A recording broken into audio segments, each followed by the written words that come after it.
그깟 감기로 늙은이가 죽기라도 하겠어? 보일러 당장 꺼! 절대 틀지 마! 알았어?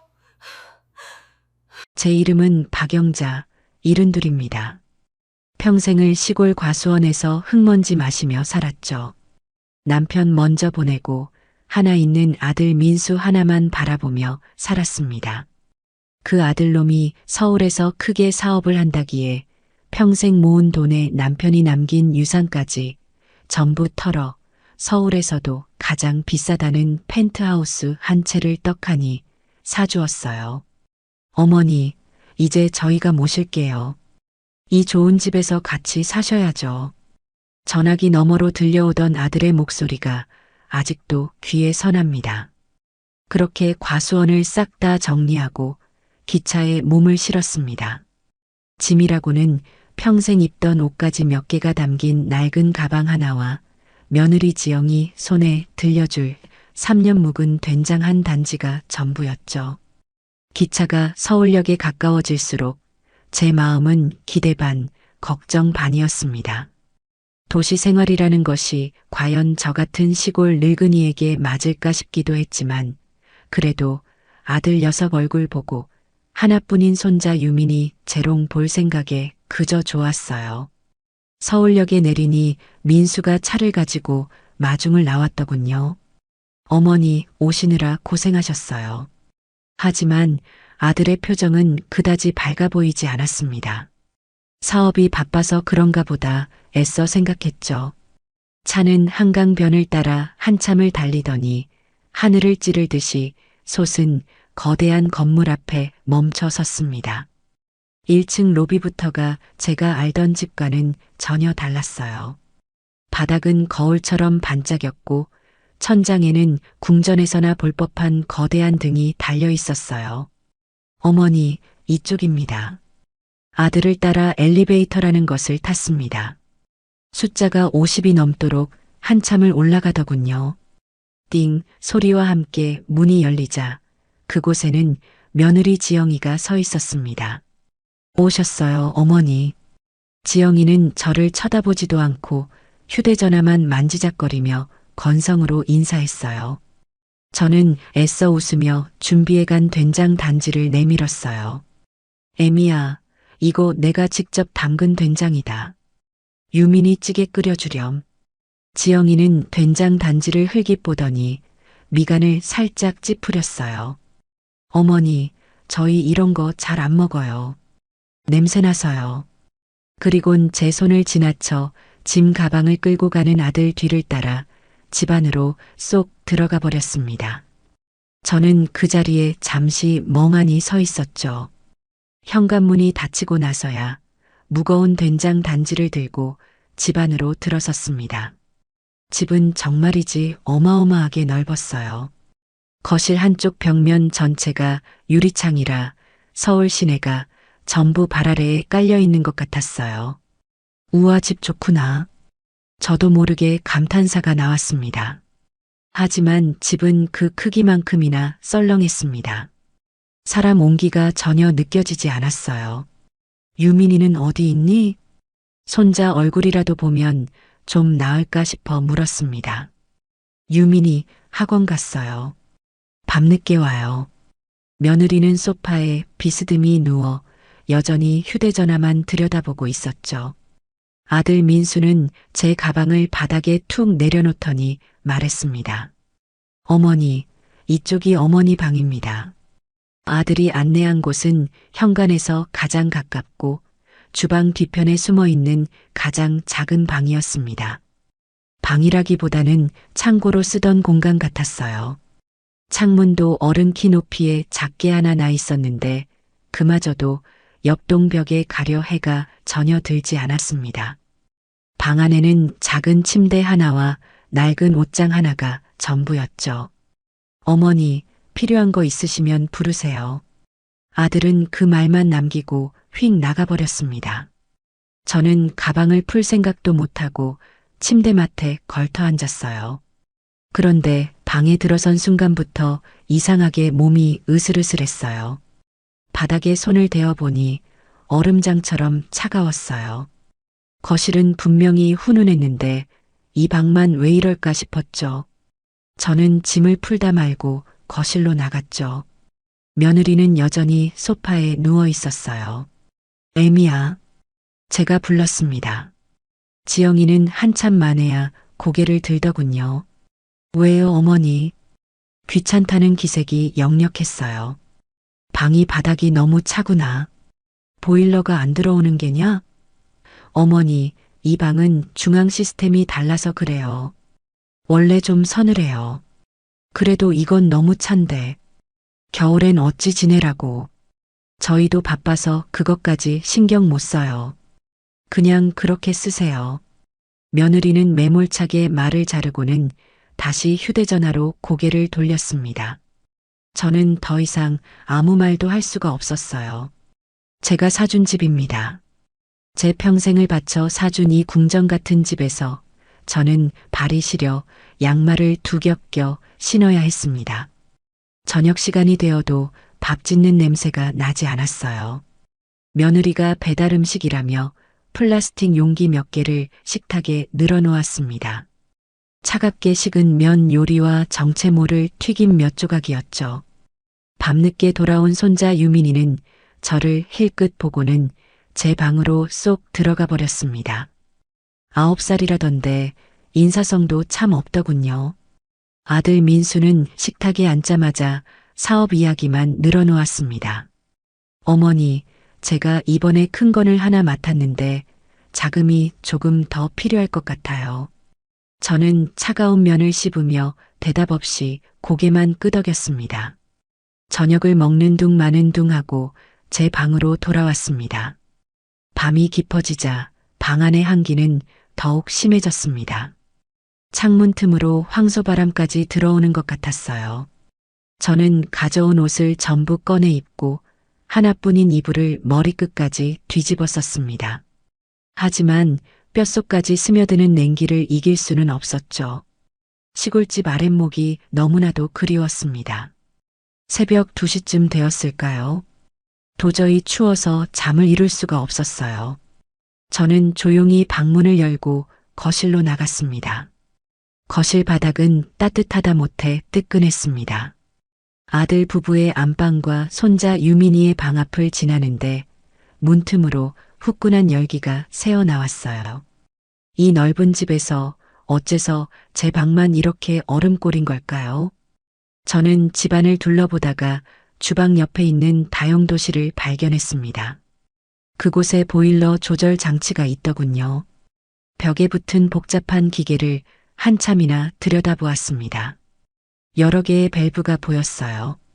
안방, 작은 방, 거실, 주방. 그리고 가장 구석에 먼지가 뽀얗게 쌓인 밸브 하나가 눈에 띄었습니다. 창고방. 제가 쓰는 방을 말하는 것이 분명했습니다. 그리고 그 밸브는 굳게 잠김 위치로 돌아가 있었어요. 누군가 일부러 잠그지 않고서는 저절로 돌아갈 리 없는 밸브였죠. 중앙 시스템이 달라서 그렇다던 며느리의 목소리가 귓가에 맴돌았죠. 순간 온몸의 피가 차갑게 식는 것 같았어요. 추워서가 아니었어요. 아들과 며느리가 이 늙은 어미를 사람 취급도 하지 않는다는 사실이 칼날처럼 제 가슴을 베고 지나갔습니다. 저는 떨리는 손으로 그 밸브를 열림 쪽으로 돌리려다 그만 손을 멈추었습니다. 이걸 지금 열어버리면 저들은 내일 아침 제 방이 따뜻해진 것을 보고 분명 제가 손댔다는 것을 알게 될 겁니다. 그리고 무슨 소란을 피울지 몰랐어요. 저는 조용히 밸브를 원래대로 잠김 상태로 그냥 두었습니다. 그날 밤 저는 제 방으로 돌아가지 않았습니다. 차갑게 식은 거실 소파에 웅크리고 누웠어요. 거대한 유리창 너머로 서울의 야경이 화려하게 빛나고 있었지만 제 눈에는 그저 차가운 불빛 무더기일 뿐이었습니다. 펜트하우스에서의 첫날 밤은 그렇게 지나가고 있었어요. 저는 이 집을 판 돈으로 과수원을 다시 살 수 있을까 그런 부질없는 생각을 하며 뜬 눈으로 밤을 지새웠습니다. 저는 결국 소파에서 웅크린 채 뜬 눈으로 밤을 새웠습니다. 거대한 유리창 너머로 먼동이 트는 것이 보이더군요. 그 화려하다는 서울의 일출은 제 고향 과수원 사과나무 가지 사이로 비치던 그 따스한 햇살과는 비교할 수도 없이 차갑고 무정했습니다. 온몸의 뼈마디가 쑤시고 저려왔어요. 70평생 이런 냉골에서는 자본 적이 없습니다. 아침 7시가 되자 며느리 지영이가 방에서 나왔습니다. 녀석은 소파에 담요를 뒤집어 쓰고 웅크리고 있는 저를 보았어요. 하지만 단 한마디도 묻지 않더군요. 어머니, 왜 여기서 주무셨어요? 혹은 방이 많이 추우셨어요? 같은 사람이라면 당연히 해야 할 말이 없습니다. 그저 무표정하게 저를 한번 훑어보고는 주방으로 가더군요. 어머니, 아침 드세요. 그것이 며느리가 제게 건넨 첫마디였습니다. 식탁 위에는 토스트 기계에서 갓 나온 식빵 2조각과 찬 우유 한 잔이 전부였죠. 저는 평생을 아침마다 뜨끈한 밥에 국을 말아먹던 사람입니다. 며느리는 제 앞에 그 빵 조각을 밀어놓고는 자신은 커피 한 잔만 들고 다시 소파로 가 휴대전화를 들여다보기 시작했습니다. 저는 도저히 그 차가운 빵을 목구멍으로 넘길 수가 없었어요.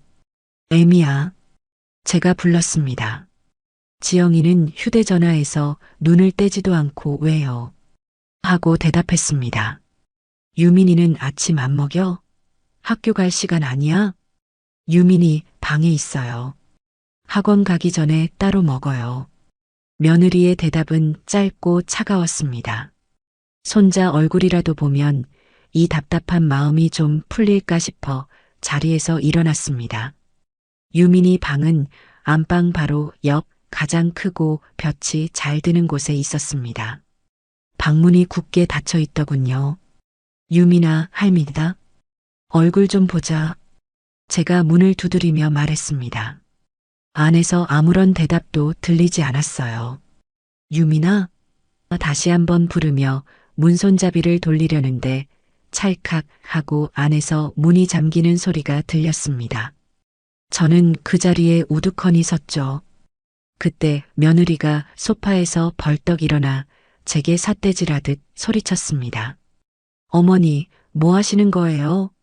그 목소리가 어찌나 날카롭던지 저는 저도 모르게 어깨를 움츠렸습니다. 아니, 나는 그냥 손자 얼굴이나 한번 보려고.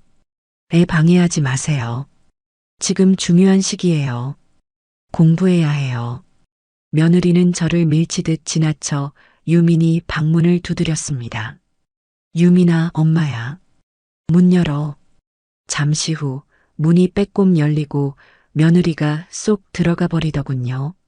그리고는 잠시 뒤 아이의 손을 잡고 나왔습니다. 9살이라는 아이는 저와 눈도 마주치지 않고 꽁꽁 언 얼굴로 겉옷을 챙겨 입었습니다. 어머니, 저 유민이 병원 가야 해서요.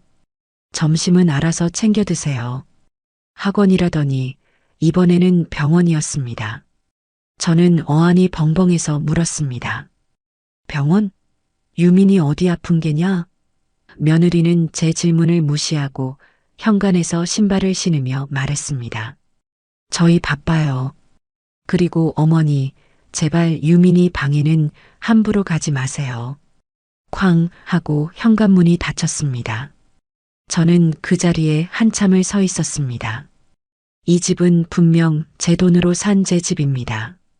그런데 저는 제 손자 방에도 마음대로 갈 수 없고 며느리에게는 방해꾼 취급을 받고 있었어요. 가슴속에서 무언가 쿵 하고 내려앉는 기분이었습니다. 저는 식탁에 놓인 차가운 빵을 물끄러미 바라보다 그대로 싱크대에 던져버렸습니다. 그날 저녁 아들 민수가 퇴근하고 돌아왔습니다. 저는 하루 종일 그 얼음장 같은 방에 앉아 이불을 뒤집어 쓰고 있었어요. 민수는 제 방을 힐끗 보더니 어머니 식사하셔야죠. 하고 말하더군요. 민수야. 제가 아들을 불렀습니다. 이 방 도저히 사람이 살 수가 없구나. 어젯밤에 다용도실에 가보니 창고 방 밸브가 아예 잠겨 있더라. 저는 일부러 며느리 핑계는 대지 않았습니다. 아들놈의 속내를 보고 싶었어요. 제 말을 들은 민수의 얼굴이 순간 굳어지는 것을 보았습니다. 어머니, 아들의 목소리가 낮아졌어요. 그거 함부로 만지지 마세요. 이 집 난방 시스템 엄청 복잡해요. 어머니가 잘못 건드리시면 전체가 다 고장나요. 고장이 나다니? 잠김을 열림으로 돌리는 게 뭐 그리 복잡하단 말이냐? 아, 글쎄, 만지지 마시라니까요. 아들은 짜증을 내기 시작했습니다. 그러더니 잠시 멈칫하다가 아주 그럴듯한 변명을 둘러대더군요. 그리고 어머니, 시골 사람은 원래 좀 서늘하게 지내는 게 건강에 좋다고 하시잖아요. 찜질방처럼 뜨끈한 거 안 좋아하신다고 전에 지영이한테 그러셨다면서요. 그 말을 듣는 순간 제 머릿속이 하얗게 변했습니다. 제가 언제 그런 말을 했단 말입니까? 저는 평생을 뜨끈한 아랫목에서 허리를 지지며 살던 사람입니다. 내가 언제 그런 말을 했단 말이냐, 민수야. 아, 뭐 예전에 그러셨다던데. 아무튼 어머니, 이 방이 원래 좀 그래요. 그러니까 그냥 적응해 보세요. 금방 적응되실 겁니다. 이건 서늘한 게 아니라 얼음골이다. 사람이 잘 수가 없을 정도라고. 아이, 정말 저 피곤해요, 어머니. 아들은 제 말을 끊고는 제 방문을 쾅 닫고 나가버렸습니다. 저는 그 자리에 망부석처럼 앉아 있었습니다. 며느리 지영이가 한 짓인 줄 알았습니다. 하지만 아니었어요. 아들 민수, 제 아들놈도 모든 것을 알고 있었습니다. 알고도 저를 이 차가운 방에 밀어넣은 겁니다. 적응하라는 그 말이 비수처럼 제 심장에 박혔습니다. 제가 저놈을 어떻게 키웠는데요? 눈에 넣어도 아프지 않을 제 새끼였습니다. 과수원에서 한겨울에 사과나무 가지치기를 하다가도 행여나 민수가 학교에서 돌아올 시간에 맞춰 아랫목이 식을까봐 저는 언손을 불어가며 틈틈이 아궁이에 불을 지폈습니다. 가장 뜨끈한 아랫목은 언제나 민수 차지였죠. 우리 아들 등 따시게 자야 키 큰다. 그게 제 입버릇이었습니다. 그렇게 금지옥엽 키운 아들놈이 이제 늙은 어미에게 얼음방을 내어주고는 적응하라고 말합니다. 배신감에 눈물이 쏟아질 것 같았지만 저는 이를 악물고 참았습니다. 울 때가 아니었어요. 그날 밤도 저는 잠을 이룰 수 없었습니다. 추위 때문이기도 했지만 가슴 속에서 치미는 불 때문이기도 했죠. 새벽녘이었을 겁니다. 밖에서 희미하게 웅웅거리는 기계 소리 같은 것이 들려왔어요. 저는 조용히 방문을 열었습니다. 소리는 유민이의 방에서 나고 있었습니다. 어제 며느리가 병원이다, 학원이다 하며 그토록 예민하게 굴던 그 방이었죠.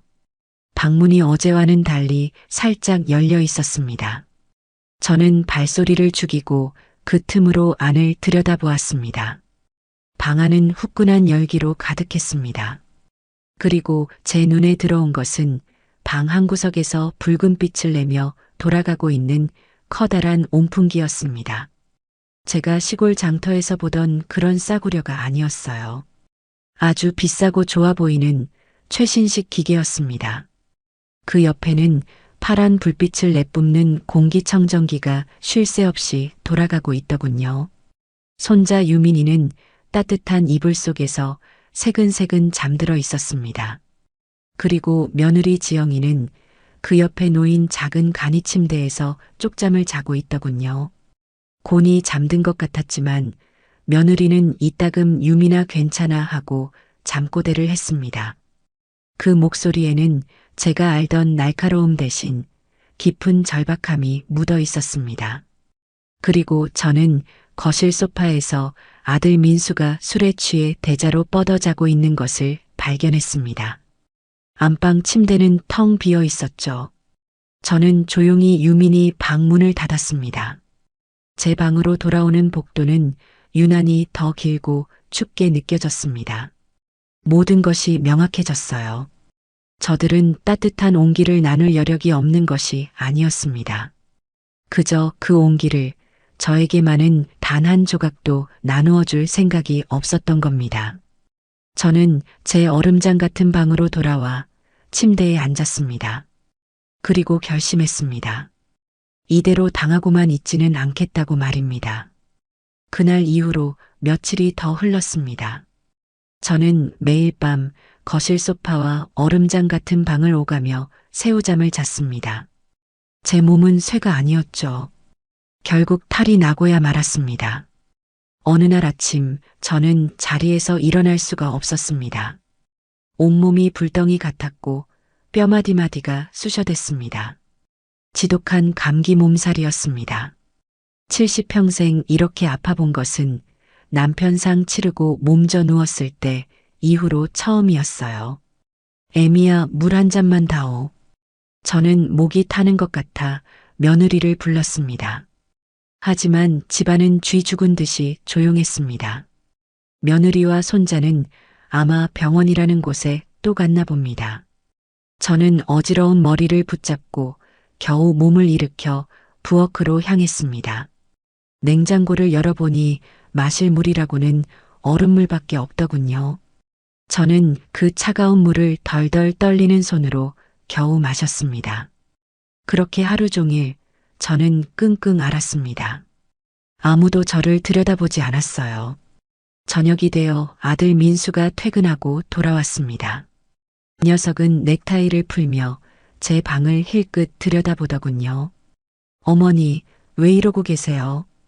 그 목소리에는 걱정이나 염려가 아닌 귀찮음이 가득 묻어 있었습니다. 방이 너무 추워서 병이 났느니라. 저는 기어들어가는 목소리로 겨우 대답했습니다. 아들놈은 깊은 한숨을 내쉬었습니다. 아이, 정말 노인네가 돼서 관리를 잘하셨어야죠. 제가 약 사올게요. 녀석은 그렇게 말하고는 겉옷을 다시 챙겨 입고 나갔습니다. 저는 그 와중에도 그래도 약은 사다 주는구나 하고 일말의 기대를 했습니다. 잠시 후 민수가 돌아왔습니다. 녀석은 제 방문을 열고 검은 비닐봉지를 침대 위로 툭 던졌습니다. 어머니, 약 드세요. 그 안에는 약국 이름이 적힌 종합 감기약 한 통이 전부였습니다. 따뜻한 물 한 잔은 고사하고 약을 먹었는지 확인도 하지 않고 그냥 나가버렸습니다. 저는 그 약 봉지를 멍하니 바라보았습니다. 서러움에 눈물이 핑 돌았습니다. 제가 아파 누워 있는데 저를 이렇게 방치할 수가 있단 말입니까? 이럴 거면 왜 그토록 저를 서울로 오라고 했던 걸까요? 다음 날이었습니다. 열은 좀 내렸지만 기침은 더 심해졌고 몸을 가누기가 여전히 힘들었습니다. 그런데 아들 민수가 제 방으로 쑥 들어왔어요. 어제와는 달리 아주 공손한 표정을 짓고 있었습니다.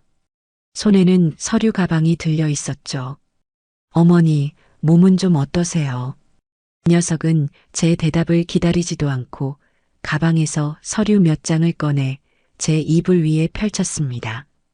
다름이 아니고 어머니, 시골에 남겨두신 그 과수원 옆에 밭대기 하나 있잖아요. 그것은 제가 마지막으로 남겨둔 제 노후 자금이었습니다. 과수원은 다 팔아 이 펜트하우스를 사주었지만 그 옆에 붙은 작은 밭은 혹시 모를 비상금으로 제 이름으로 남겨둔 것이었죠. 그 밭 어차피 이제 농사 지으실 것도 아니잖아요. 저한테 증여해 주시면 안 될까요? 증여라니? 그걸 왜? 아, 그게 제가 하는 사업에 보증이 좀 필요한데 그 땅을 담보로 잡으면 딱이거든요. 제가 금방 해결하고 다시 어머니 명의로. 저는 녀석의 말을 가만히 들었습니다. 열에 들떠 어지러웠지만 정신은 오히려 또렷해졌습니다. 제 아들놈은 지금 어미가 병들어 누워있는 이 방에 들어와서 제 마지막 남은 재산을 달라고 하고 있었습니다. 도장만 찍어주시면 된다는 그 말이 어찌나 뻔뻔하게 들리던지요. 저는 밭은 숨을 내쉬며 녀석을 올려다보았습니다. 민수야. 예, 어머니. 말씀하세요. 네 애미가 지금 이 어른방에서 병들어 누워 있는데 그 밭이 지금 너한테 넘어가더냐. 제 말에 아들의 표정이 순간 굳어졌습니다. 공손하던 가면이 벗겨지고 짜증이 가득한 본래 얼굴이 드러났어요. 어머니, 지금 그게 무슨 상관이에요? 이건 사업 문제라고요. 저 망하는 꼴 보고 싶으세요? 예. 그냥 도장만 찍어주시면 되는 걸 가지고 왜 이리 복잡하게 구세요? 녀석은 제 머리맡에 있던 제 도장 상자까지 가져와 이불 위에 탁 내려놓았습니다. 그 안에는 제가 은행 일 볼 때 쓰는 인감 도장이 들어 있었죠. 여기 증여 계약서에 도장 찍을 자리 다 표시해 놨어요. 생각 좀 해보세요. 민수는 그 말을 남기고 마치 큰일이라도 한 것처럼 제 방을 나가버렸습니다. 저는 한참 동안 그 증여 서류와 도장 상자를 번갈아 보았습니다. 녀석은 제가 늙고 병들었으니 그저 말 한마디에 마지막 남은 재산까지 다 내어줄 거라 생각한 모양입니다. 그때 제 눈에 도장 상자 밑에 깔린 다른 서류 봉투가 들어왔습니다. 제가 서울로 올라올 때 가장 중요한 물건이라며 도장과 함께 챙겨온 것이었죠. 저는 떨리는 손으로 그 서류 봉투를 집어들었습니다. 봉투 안에는 바로 이 펜트하우스의 등기 권리증이 들어 있었습니다. 저는 천천히 서류를 펼쳐보았습니다. 서울특별시 펜트하우스, 그리고 그 아래 소유자라는 난에 선명하게 박힌 제 이름 석자, 박영자. 그렇습니다. 이 집은 아들 민수의 집도 며느리 지영이의 집도 아니었습니다. 오로지 제 소유, 제 재산이었습니다. 저들은 제 집에 얹혀 살면서 집주인인 저를 창고 방에 밀어넣고 난방을 끊고 병들어 누운 제게 마지막 남은 땅까지 요구하고 있었습니다. 그래, 저도 모르게 헛웃음이 나왔습니다. 네 말이 맞다, 민수야. 이건 사업 문제지. 저는 아들이 가져온 증여 서류를 옆으로 밀어치웠습니다. 그리고 제 인감 도장과 등기 권리증을 가슴에 품었습니다. 열이 씻은 듯이 내려가는 기분이었습니다. 아픈 몸을 일으킬 힘이 솟아났습니다. 저는 도장을 찍기로 결심했습니다. 하지만 민수가 내민 그 증여 서류가 아니었어요. 저는 이 집을 팔아버릴 매매 계약서에 도장을 찍어야겠다고 마음먹었습니다. 다음 날 아침 저는 아무 일도 없었다는 듯이 일어났습니다. 몸은 여전히 무거웠지만 정신은 그 어느 때보다 맑았습니다. 아들 민수는 제가 도장을 찍어줄 것이라 기대했는지 아침부터 제 방을 흘끔거리더군요. 저는 녀석에게 아무 말도 하지 않았습니다. 저는 며느리와 손자가 병원에 가고 아들 민수가 출근하기만을 기다렸습니다. 쾅 하고 현관문이 닫히고 집안이 완전히 조용해진 것을 확인한 뒤에야 저는 제 낡은 가방에서 구형 휴대전화를 꺼냈습니다. 번호부에서 김 사장이라는 이름을 찾아 망설임 없이 통화 버튼을 눌렀습니다. 김 사장은 제 고향에서 오랫동안 부동산을 한 친구 같은 동생이었죠. 이 펜트하우스를 살 때도 김 사장이 서울까지 올라와 모든 일을 처리해 주었습니다. 여보게, 김 사장. 나 박영자일세. 아이고, 회장님. 아니, 사모님. 서울 생활은 좀 어떠십니까? 그 좋은 집에서 아주 호강하고 계시지요? 김 사장의 활기찬 목소리에 잠시 마음이 흔들렸지만 저는 곧바로 본론을 꺼냈습니다. 김 사장, 내 부탁 하나 들어줘야겠네. 말씀만 하십시오, 사모님. 뭐든요. 자네가 나한테 중개했던 이 펜트하우스, 이거 다시 팔아야겠네. 전화기 너머로 김 사장이 숨을 헙 하고 들이켜는 소리가 들렸습니다. 예. 사모님, 그게 무슨 말씀이십니까? 입주하신 지 이제 겨우 한 달도 안 되셨는데요. 혹시 무슨 일 있으십니까? 묻지 말고 그냥 팔아주게. 내 사정이 아주 급해졌네. 내가 가진 건 이제 이 집 한 채뿐이야. 아니, 그래도 사모님, 대신 조건이 있네. 저는 김 사장의 말을 잘랐습니다. 가장 빨리 그리고 가장 조용히 팔아주게. 아들 녀석이나 며느리는 절대 알아서는 안 되네. 그리고 시세보다 값을 조금 낮춰도 좋으니 현금으로 바로 치를 수 있는 사람으로 알아봐주게. 김 사장은 제 단호한 목소리에 더는 묻지 않았습니다. 알겠습니다, 사모님. 사모님께서 그 정도까지 말씀하신다면 이유가 있으시겠지요. 제가 가진 모든 인맥을 동원해서 가장 확실하고 조용한 사람으로 알아보겠습니다. 그리고 한 가지 더. 집을 보러 올 사람이 있을 게 아닌가. 그 사람들은 내가 아주 오래전부터 알고 지낸 시골 친구 행세를 좀 해줘야겠네. 내가 그렇게 아들네에게 말해둘 걸세. 예, 알겠습니다, 사모님. 그렇게까지 준비하겠습니다. 전화를 끊고 저는 등기권리증을 다시 한번 확인했습니다. 조용한 움직임이 시작된 것이죠. 그렇게 며칠이 흘렀습니다. 저는 여전히 아픈 척, 기운 없는 척하며 제 방에 틀어박혀 있었습니다. 그러면서도 귀는 항상 열어두었죠. 며느리 지영이의 행동은 날이 갈수록 이상해졌습니다.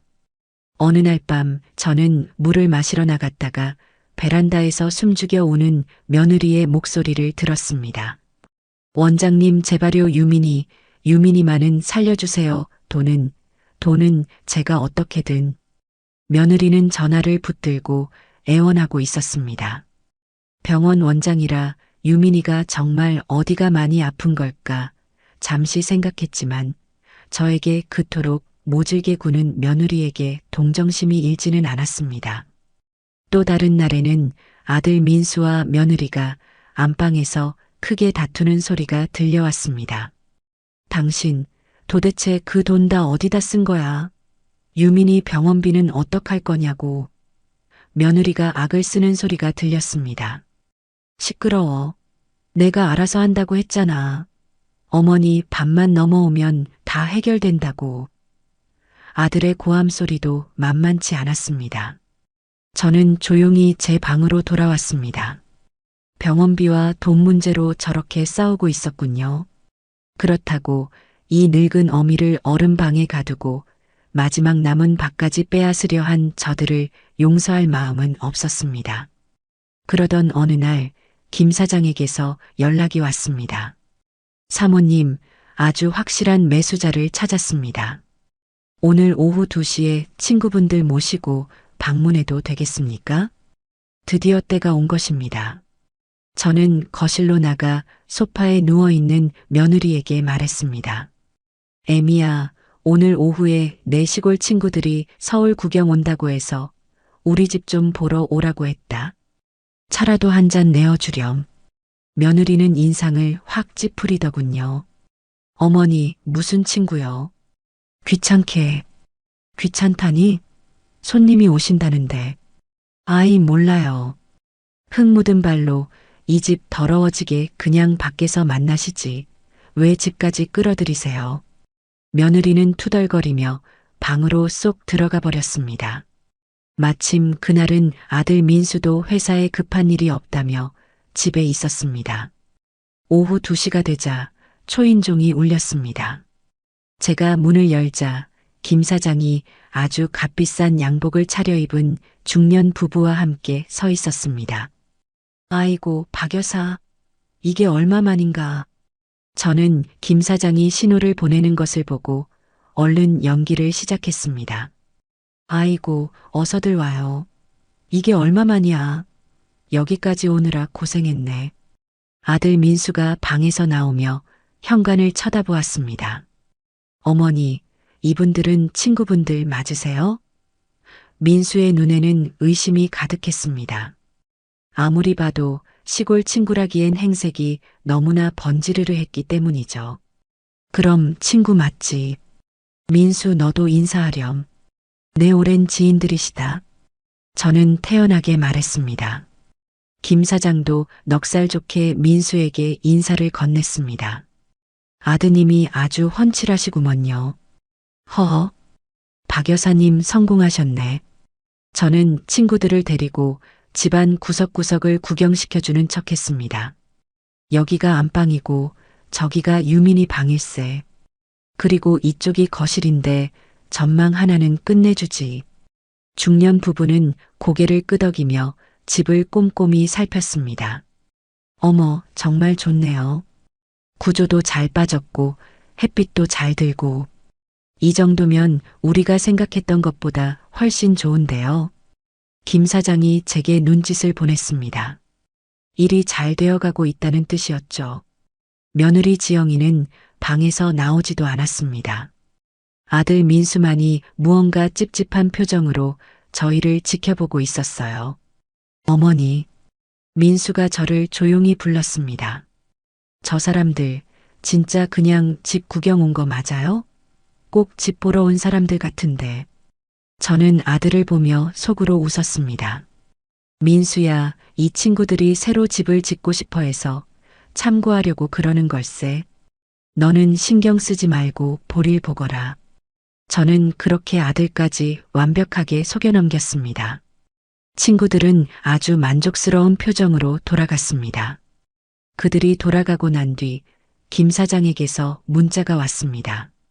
사모님, 계약하시겠답니다. 당장 내일이라도 가계약금 넣겠다네요. 저는 그 문자를 보고 조용히 휴대전화를 덮었습니다. 이제 이 길고 추웠던 싸움도 끝이 보이기 시작했습니다. 그날 저녁 저는 아들 민수가 퇴근하고 돌아오기만을 기다렸습니다. 제 손에는 김 사장과 계약을 마친 서류 봉투가 들려 있었죠. 가계약금 명목으로 제 통장에 찍힌 엄청난 액수의 숫자는 이게 꿈이 아님을 증명하고 있었습니다. 저는 덤덤했습니다. 오히려 마음이 차분하게 가라앉았어요. 아들 민수는 현관에 들어서자마자 제 방부터 살폈습니다. 제가 오늘 그 친구들을 만나러 나간다는 것을 알고 있었거든요. 이 녀석은 제가 도장을 찍어주지 않을까봐 안절부절 못하는 기색이 역력했습니다.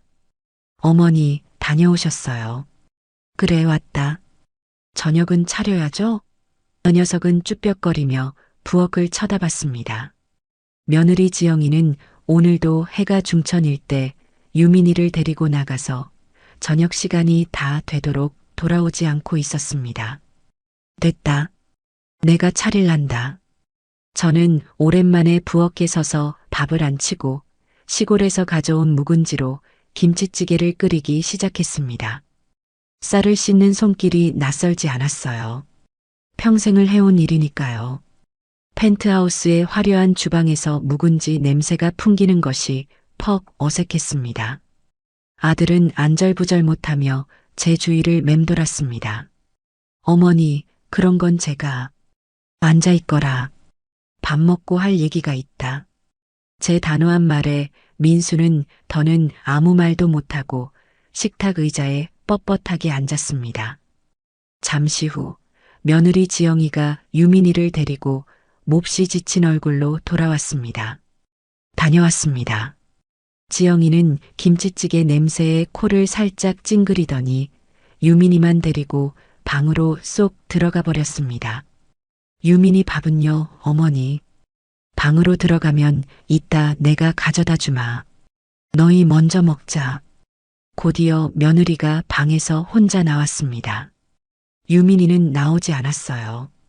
셋이서 식탁에 마주 앉았습니다. 김치찌개와 밥, 그리고 냉장고에 있던 밑반찬 두어 가지가 전부인 초라한 저녁상이었죠. 민수는 밥알만 깨작거렸습니다. 녀석의 마음은 콩밭에, 아니, 제 밭에 가 있었겠죠. 어머니, 밥이 반쯤 줄었을 때 민수가 참지 못하고 입을 열었습니다. 왜? 아까 낮에 말해라. 그 밭 도장은 생각해 보셨어요? 제가 정말 급해서 그럽니다. 저 이러다 큰일 나요, 어머니. 녀석은 제 눈치를 살살 보며 말했습니다. 며느리 지영이가 숟가락을 탁 소리나게 내려놓더군요.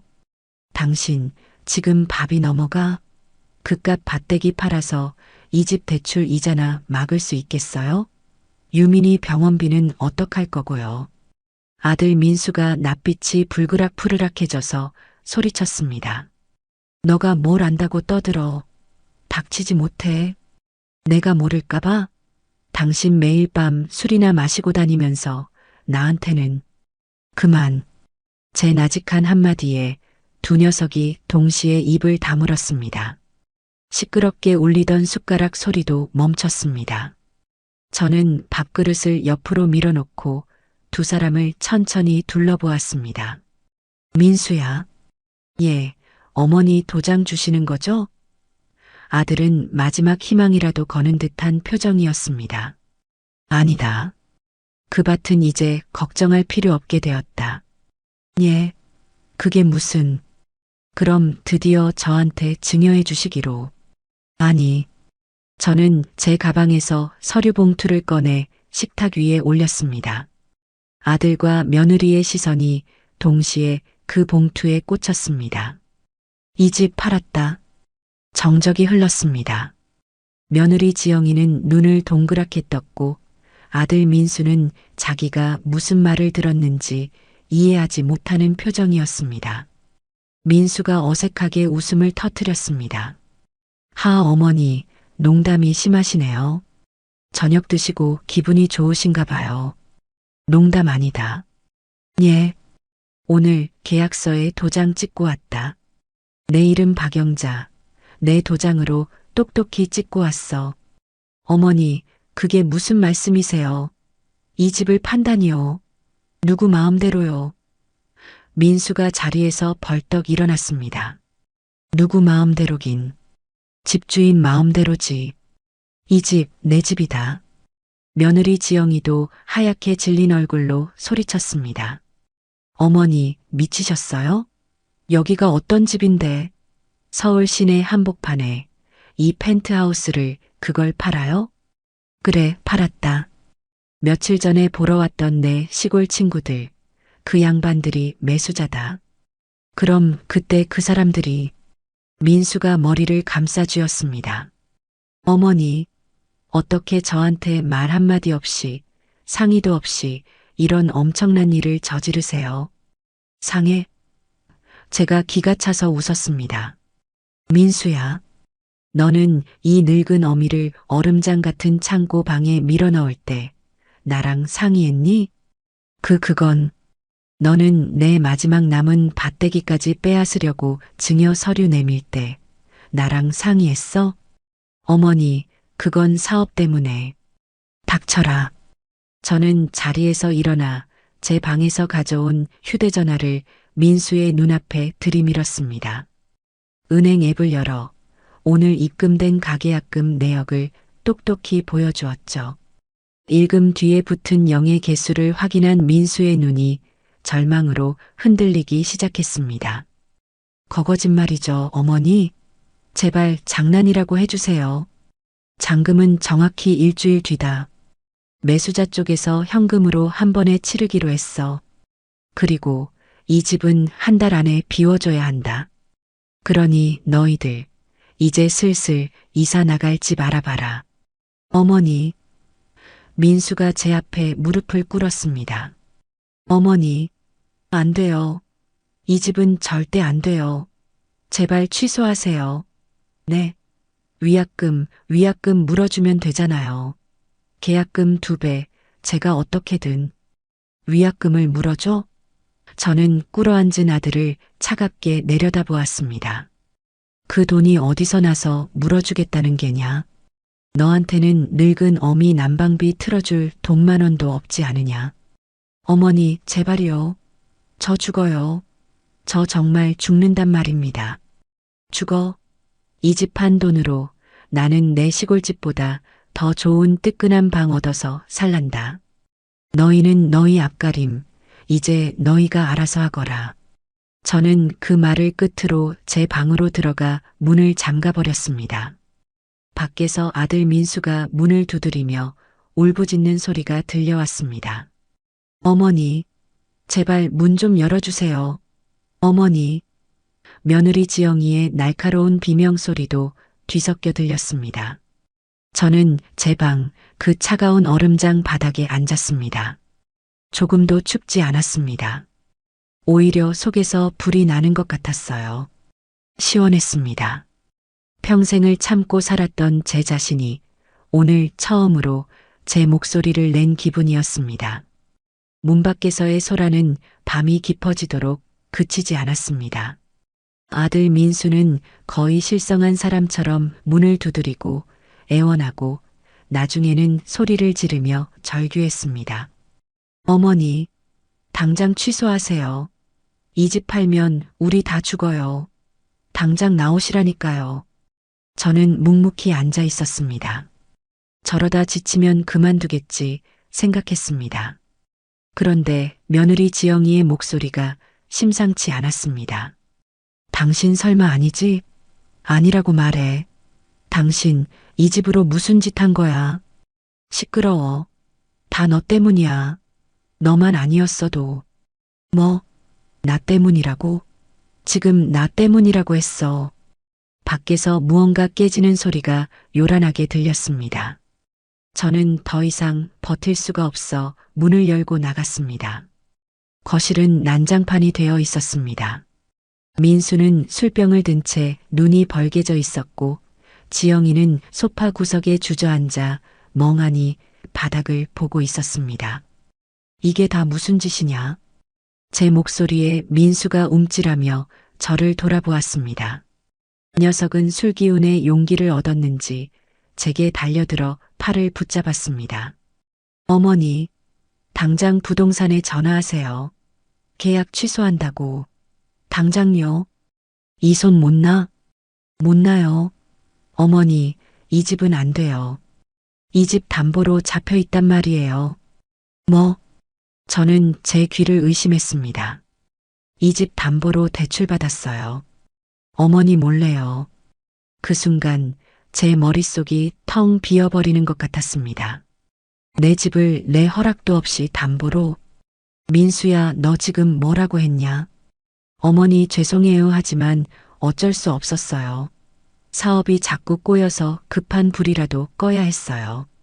내 허락도 없이 어떻게 내 집을 담보로. 그게. 아들은 제 눈을 피했습니다. 어머니, 예전에 그 사업 시작할 때 필요한 서류라고 도장 몇 번 찍어주셨잖아요.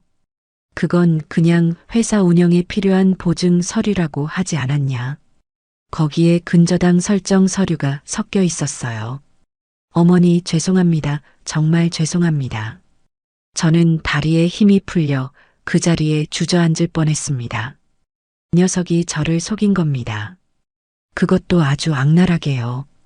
그래서 그 대출금은 어떻게 됐냐? 사업이 잘 안 됐어요. 빚이 눈덩이처럼 불어났어요. 이 집 어머니가 이 집 팔면 그 돈 은행에서 먼저 다 가져가요. 그럼 우리 정말 길바닥에 나앉는단 말이에요. 민수는 제 바짓가랑이를 붙잡고 아이처럼 엉엉 울기 시작했습니다. 제게 얼음방을 적응하라던 그 뻔뻔한 아들놈이 맞나 싶었습니다. 그때였습니다. 구석에서 조용히 앉아있던 며느리 지영이가 갑자기 미친 사람처럼 웃기 시작했습니다. 하하하하. 지영아, 너가 지금 웃음이 나와? 민수가 소리쳤습니다. 웃음이 나오지. 그럼 울음이 나와? 길바닥? 우린 어차피 길바닥이었어. 이 천하의 바보 같은 인간아. 며느리는 자리에서 벌떡 일어나 아들의 뺨을 후려쳤습니다. 너 지금 나를 쳤어? 쳤다. 왜? 더 해줘? 당신 이것도 어머니께 말씀드려야지. 당신이 무슨 짓을 했는지 똑똑히. 며느리는 안방으로 뛰어들어가 서랍을 뒤지는 소리가 나더니 서류한 뭉치를 들고 나와 거실 테이블 위로 집어 던졌습니다. 그것은 제가 평생 본 적 없는 붉은색 글씨로 가득한 우편물들이었습니다. 어머니, 며느리가 저를 불렀습니다. 어머니 방 보일러 제가 끈 줄 아셨죠? 저는 아무 말도 하지 못했습니다. 저도 어머니 그 방 쓰시는 거 보고 사람 할 짓 아니라고 생각했어요. 그런데 이 인간이 제 남편이라는 저 인간이 끈 거예요. 지영아, 그 입 닥치지 못해. 왜? 이제 와서 뭐가 무서워? 다 끝났는데. 며느리는 악을 쓰며 울부짖었습니다. 어머니, 이 사람이 밸브를 잠갔어요. 대출 이자도 못 내서 관리비라도 몇 푼 아껴야 한다고. 어차피 시골에서 오신 분이라 춥게 지내도 그만이라고 저 인간이 그랬어요. 저는 숨이 턱 막혔습니다. 며느리가 아니라 제 아들이 그랬다는 말입니까? 그럼 너는 왜? 저는 아무 힘이 없었어요. 며느리는 울음 섞인 목소리로 말했습니다. 어머니, 며느리가 테이블에 흩뿌려진 붉은 우편물을 제 앞으로 밀었습니다. 어머니가 이 집안 파셨으면요. 우린 어차피 이 집에서 쫓겨났어요. 이거 보세요. 전부 압류 통지서예요. 은행에서 보낸 경매 예정 통지서라고요. 저는 떨리는 손으로 그 붉은 딱지가 붙은 종이를 집어들었습니다. 채무 불이행에 따른 펜트하우스 경매 개시 예정 통지. 제 이름 박영자. 제 집이 저도 모르는 사이에 경매로 넘어갈 뻔했던 겁니다. 저는 아들을 바라보았습니다. 녀석은 이제 울지도 못하고 사색이 된 얼굴로 바닥만 내려다보고 있었습니다. 민수야, 이게 다 사실이냐? 죄송합니다, 어머니. 제가 다 망쳤습니다. 제가 시원하다고 느꼈던 그 복수는 복수가 아니었습니다. 저는 그저 무너져 내리는 두 개의 마지막 틈을 손가락으로 막고 있었던 셈입니다. 제가 이 집을 팔지 않았다면 저는 제 평생의 재산을 빚쟁이들 손에 고스란히 넘겨주고 아들네와 함께 길바닥으로 쫓겨날 뻔했습니다. 제 통보는 사이다가 아니었습니다. 그것은 이 집안의 골마 터진 상처를 수면 위로 드러낸 처절한 비명이었습니다. 거실의 모든 소리가 멈췄습니다. 아들의 흐느낌도 며느리의 악에 바친 고함도 멎었습니다. 오직 테이블 위에 흩어진 붉은 압류 통지서들만이 이 집안의 참혹한 현실을 증명하고 있었죠. 저는 망연자실했습니다. 제 아들이 저를 속이고 집을 담보로 잡혔다는 사실보다 제 집이 경매로 넘어가 땡전 한 푼 못 건질 뻔했다는 사실이 저를 더 절망하게 했습니다. 그때였습니다. 그 모든 소란에 굳게 닫혀있던 유민이의 방문이 빼꼼 열렸습니다. 엄마 시끄러워, 나 잠 못 자겠어. 아이는 눈을 비비며 걸어 나왔습니다. 그 순간 며느리 지영이의 표정이 180도 달라졌습니다. 조금 전까지 남편을 잡아먹을 듯이 소리치던 그 악착 같던 모습은 온데간데 없고 금방이라도 부서질 것처럼 연약한 어미의 얼굴이 드러났습니다. 유민아, 지영이는 빛의 속도로 달려가 아이를 품에 안았습니다. 아니야, 괜찮아, 우리 아들. 그냥 엄마 아빠가 잠깐 얘기 좀 하느라고. 미안해. 얼른 방에 들어가자. 응? 며느리는 아이의 귀를 막고 이 끔찍한 광경을 보지 못하게 하려는 듯 아이를 필사적으로 돌려 세웠습니다. 유민이는 엄마 품에 안겨 칭얼거렸습니다. 엄마, 나 머리 아파, 약 줘. 알았어, 알았어. 엄마가 금방 약 줄게. 어서 들어가자. 며느리가 아이를 달래 방으로 데리고 들어가려는 순간 저는 아이의 모습을 제대로 보게 되었습니다. 유민이는 실내에서도 털모자 같은 것을 푹 눌러 쓰고 있었습니다. 전에는 그저 멋으로 쓰는 줄 알았죠. 그런데 그 모자 아래로 드러난 아이의 얼굴은 제가 알던 통통한 볼살의 손자가 아니었습니다. 낯빛이 밀랍처럼 하얗고 눈밑이 검게 그늘져 있었습니다. 그리고 모자 밖으로 나온 머리카락이 거의 없었습니다. 애미야 저도 모르게 며느리를 불렀습니다. 유민이 어디가 아픈 게냐? 제 목소리에는 저도 모르는 떨림이 묻어 있었습니다. 며느리 지영이가 그 자리에 우뚝 멈춰 섰습니다. 아이를 안은 며느리의 어깨가 잘게 떨리고 있었습니다.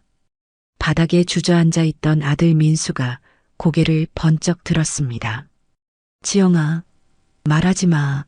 어머니께는 닥쳐. 며느리가 아들에게 하지만 유민이가 놀라지 않도록 낮은 목소리로 으르렁거렸습니다. 당신은 이제 입 다물어. 당신이 유민이 아빠야? 지영이는 유민이를 다시 방으로 들여보내고 문을 꼭 닫고 나왔습니다. 그리고는 제 앞에 와서 털썩 무릎을 꿇었습니다. 어머니, 우리 유민이 아파요. 많이 아파요. 아프다니? 어디가 얼마나? 며느리는 참았던 울음을 터뜨렸습니다. 그것은 아까의 분노에 찬 울음이 아니었습니다. 가슴이 찢어지는 어미의 울음이었습니다. 백혈병이에요. 급성 백혈병 초기 진단 받았어요. 저는 그 자리에 얼어붙었습니다. 백혈병, 그게 무슨... 하늘이 무너지는 것 같았습니다. 내 하나뿐인 손자가 그래서 매일 병원에 갔던 게냐? 얘 항암 치료받고 있어요. 골수 이식을 해야 한대요. 그런데 왜 이 할미한테 말을 안 했어? 내가 있는데 왜 말을 안 했느냔 말이다. 며느리가 고개를 들어 저를 보았습니다. 그 눈에는 원망과 슬픔이 뒤엉켜 있었습니다. 말씀드리고 싶었어요. 어머니께 매달리고 싶었어요.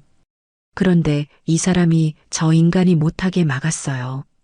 지영이가 손가락으로 민수를 가리켰습니다. 어머니한테 손 벌리지 말라고.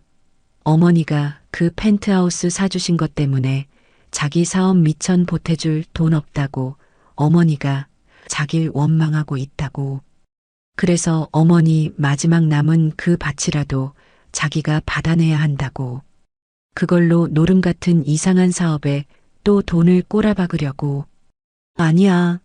나도 유민이 살리려고 사업 성공해서. 민수가 변명처럼 중얼거렸습니다. 성공? 며느리가 다시 소리쳤습니다. 당신이 가져다 주는 돈으로는 유민이 한 달 약값도 못 돼요. 이 집 대출 이자는커녕 관리비도 밀려서.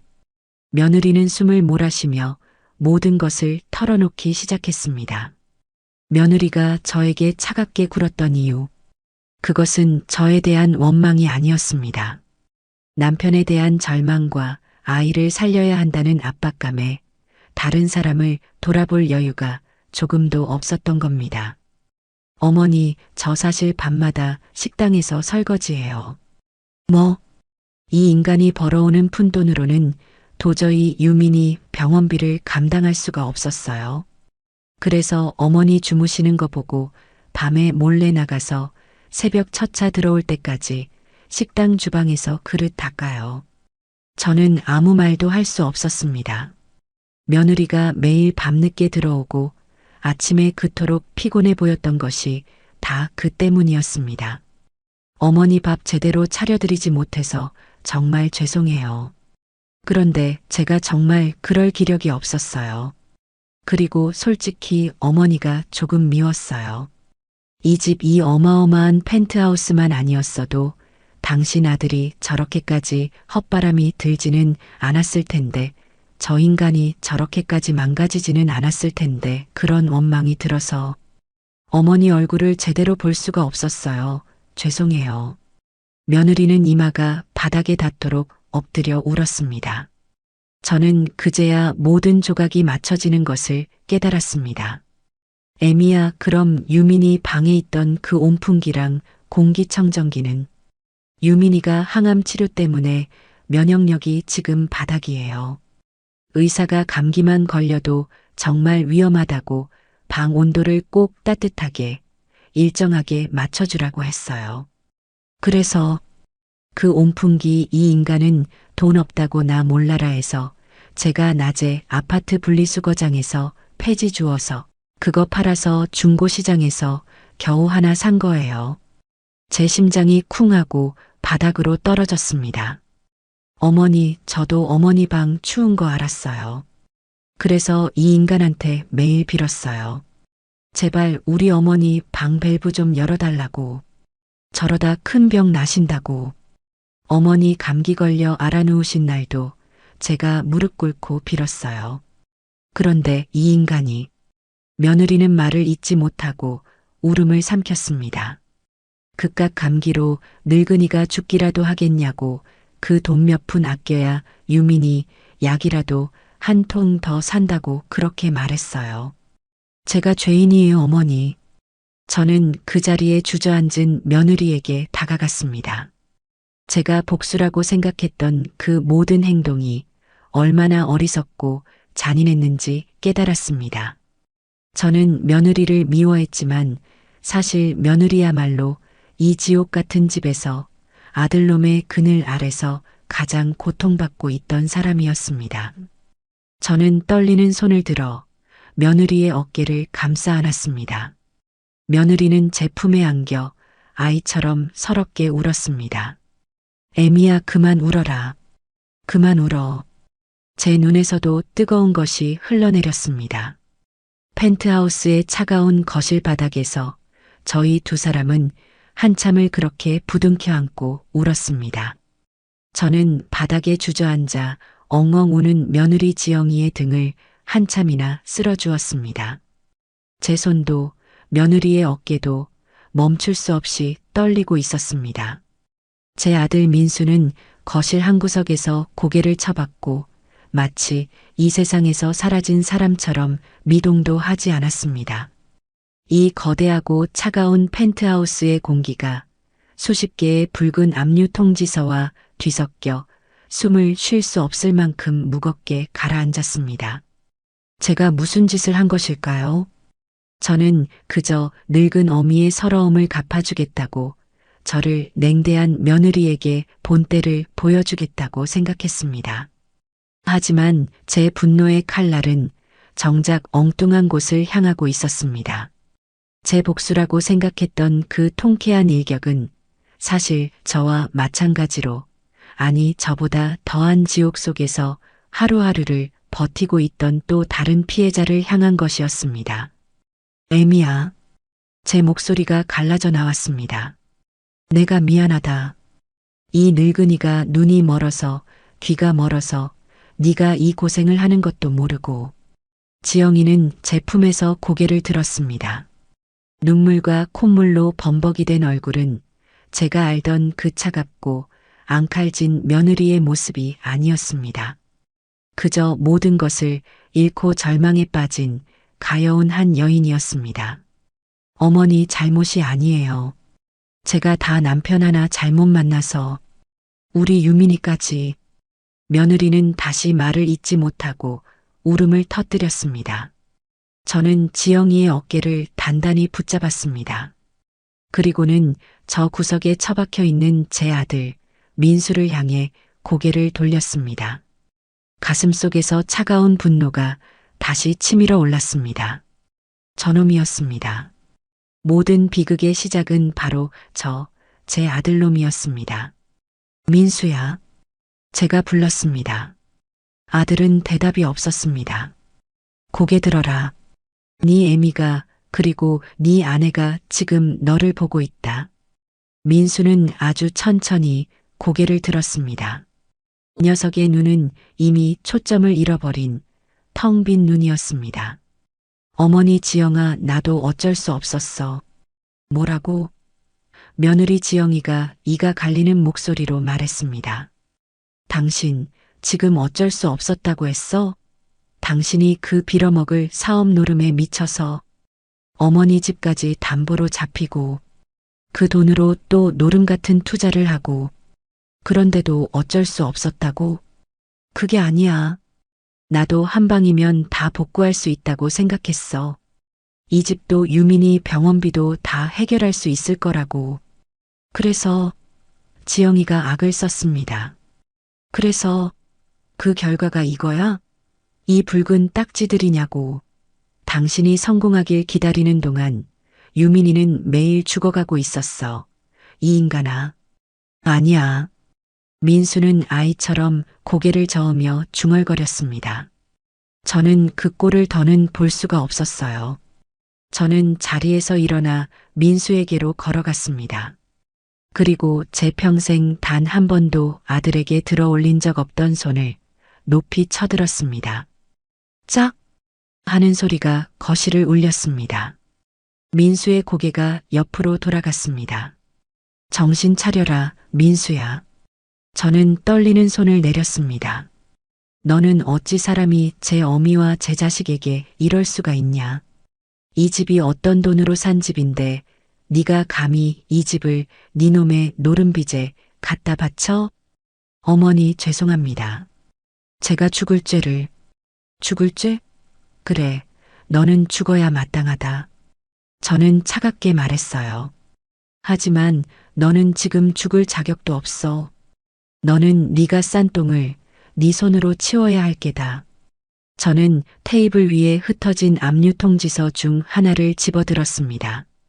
경매 개시 예정일 일주일 후. 일주일이었습니다. 제가 만약 이 집을 팔지 않았다면 정확히 일주일 뒤에 이 집은 헐값에 경매로 넘어가고 저희 셋은, 아니 병든 유민이까지 넷은 길거리로 나앉게 되는 것이었습니다. 제 복수는 의도와는 전혀 달랐지만 결과적으로는 이 집을 지킬 수 있는 유일한 방법이었습니다. 경매로 헐값에 넘어가는 대신 제값에 가까운 돈을 받고 팔아서 은행 빚을 갚고 남은 돈이라도 챙길 수 있게 된 것이죠. 제 분노가 역설적이게도 우리를 구한 셈이었습니다. 민수야. 저는 아들을 내려다보았습니다. 일어나라. 지금 당장 은행에 가서 이 집을 담보로 너가 진 빚이 총 얼마인지 정확히 알아와라. 어머니. 그리고 그 대출 서류 내가 위임했다고 속인 그 서류들 전부 다 챙겨와. 내일 아침 매수자와 김 사장 그리고 은행 사람까지 전부 이 집에서 만나자고 할 것이다. 그게 무슨, 이 집 팔아야 한다. 아니, 어떻게든 팔리게 만들어야 한다. 어머니, 안 돼요.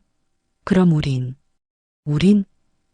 제가 기가 차서 물었습니다.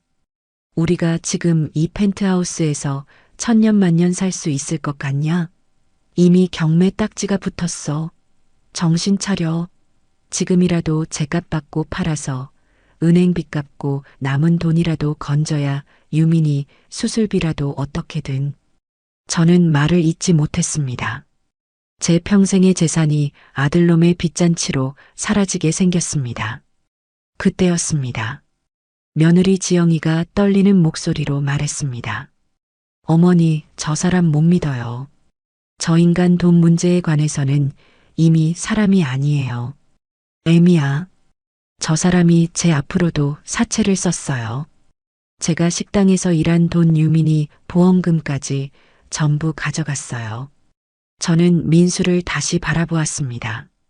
이 녀석은 며느리의 말이 사실이라고 말하듯 고개를 푹 숙이고 있었습니다. 너 이 자식. 저는 더 이상 할 말도 힘도 없었습니다. 제 아들이 제가 아는 그 민수가 아니었습니다. 이 녀석은 돈에 미친 다른 무언가가 되어 있었습니다. 알았다. 저는 결심했습니다. 민수야, 너는 이 집에 있어라. 아니, 유민이 옆에 유민이 방에서 한 발짝도 나오지 마라. 네가 아비라면 네 자식 마지막 가는 길이라도 지켜봐야 할 게 아니냐. 어머니, 애미야. 저는 지영이를 불렀습니다. 너가 나랑 같이 가야겠다. 네가 그 서류들 다 챙겨서 나랑 같이 은행에 가자. 이 집 우리가 지켜내자. 아니, 유민이를 우리가 살리자. 지영이는 눈물을 닦고 일어섰습니다. 그 연약해 보이던 며느리의 눈에 다시 독한 빛이 서렸습니다. 네, 어머니. 제가 다 알아요. 그 인간이 어디에 돈을 숨겼는지, 서류는 어디에 있는지. 그렇게 며느리와 제가 현관으로 향하는 순간이었습니다. 잠깐만. 민수가 저희를 가로막았습니다. 비켜라. 어머니 지영아, 나 바람 좀 쐬고 올게.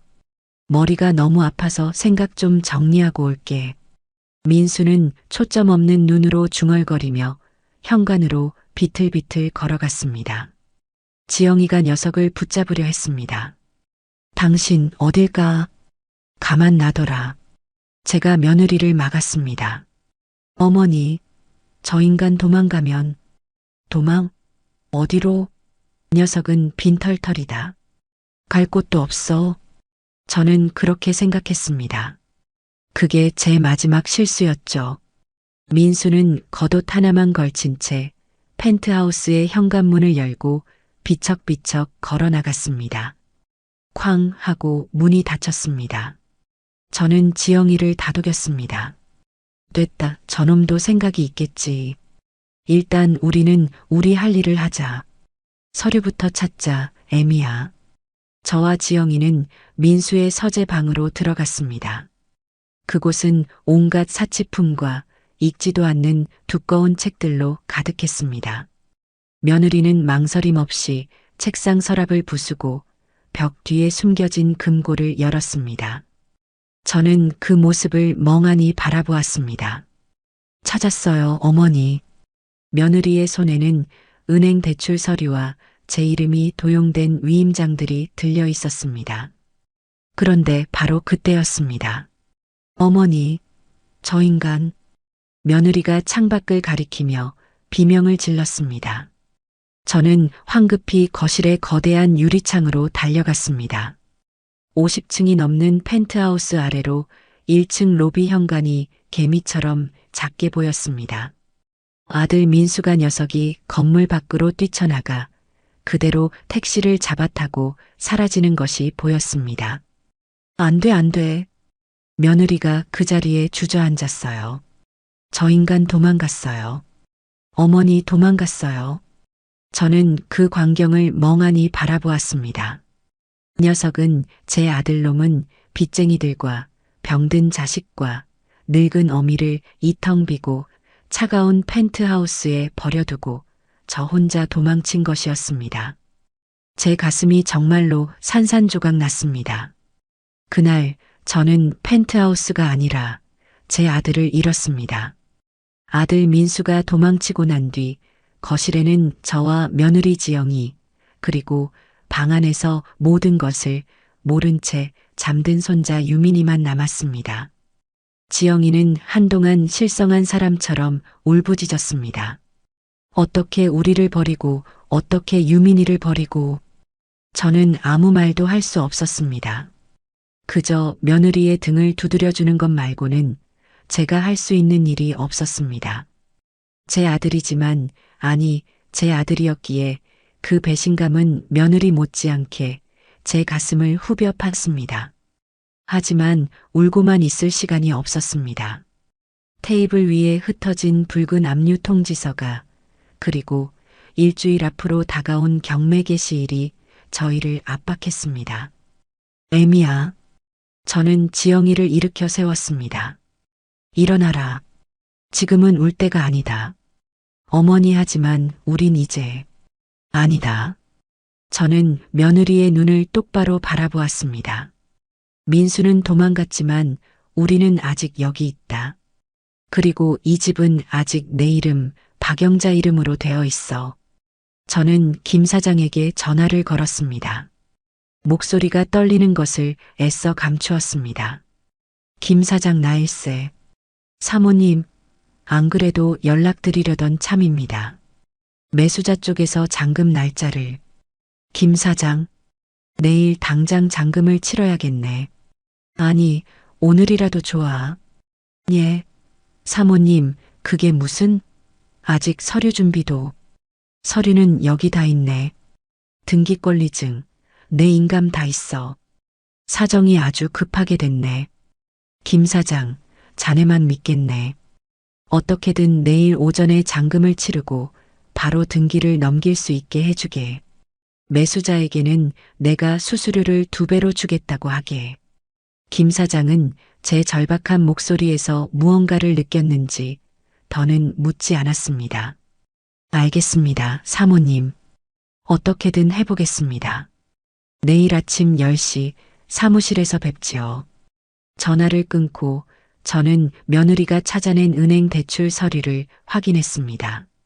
아들놈이 제 이름으로 위조한 대출금, 그리고 며느리 이름으로 끌어다 쓴 사채까지 그 액수는 상상을 초월했습니다.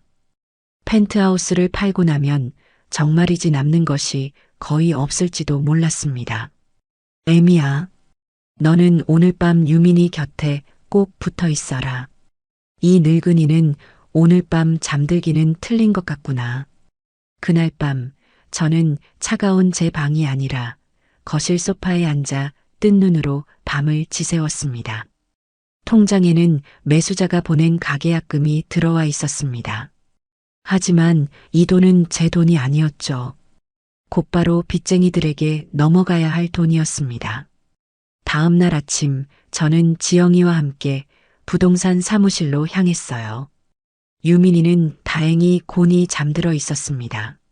사무실에는 김 사장과 매수자 부부 그리고 법무사까지 모두 와 있었습니다. 그런데 그들 뒤에 예상치 못했던 사람들이 더 있었습니다.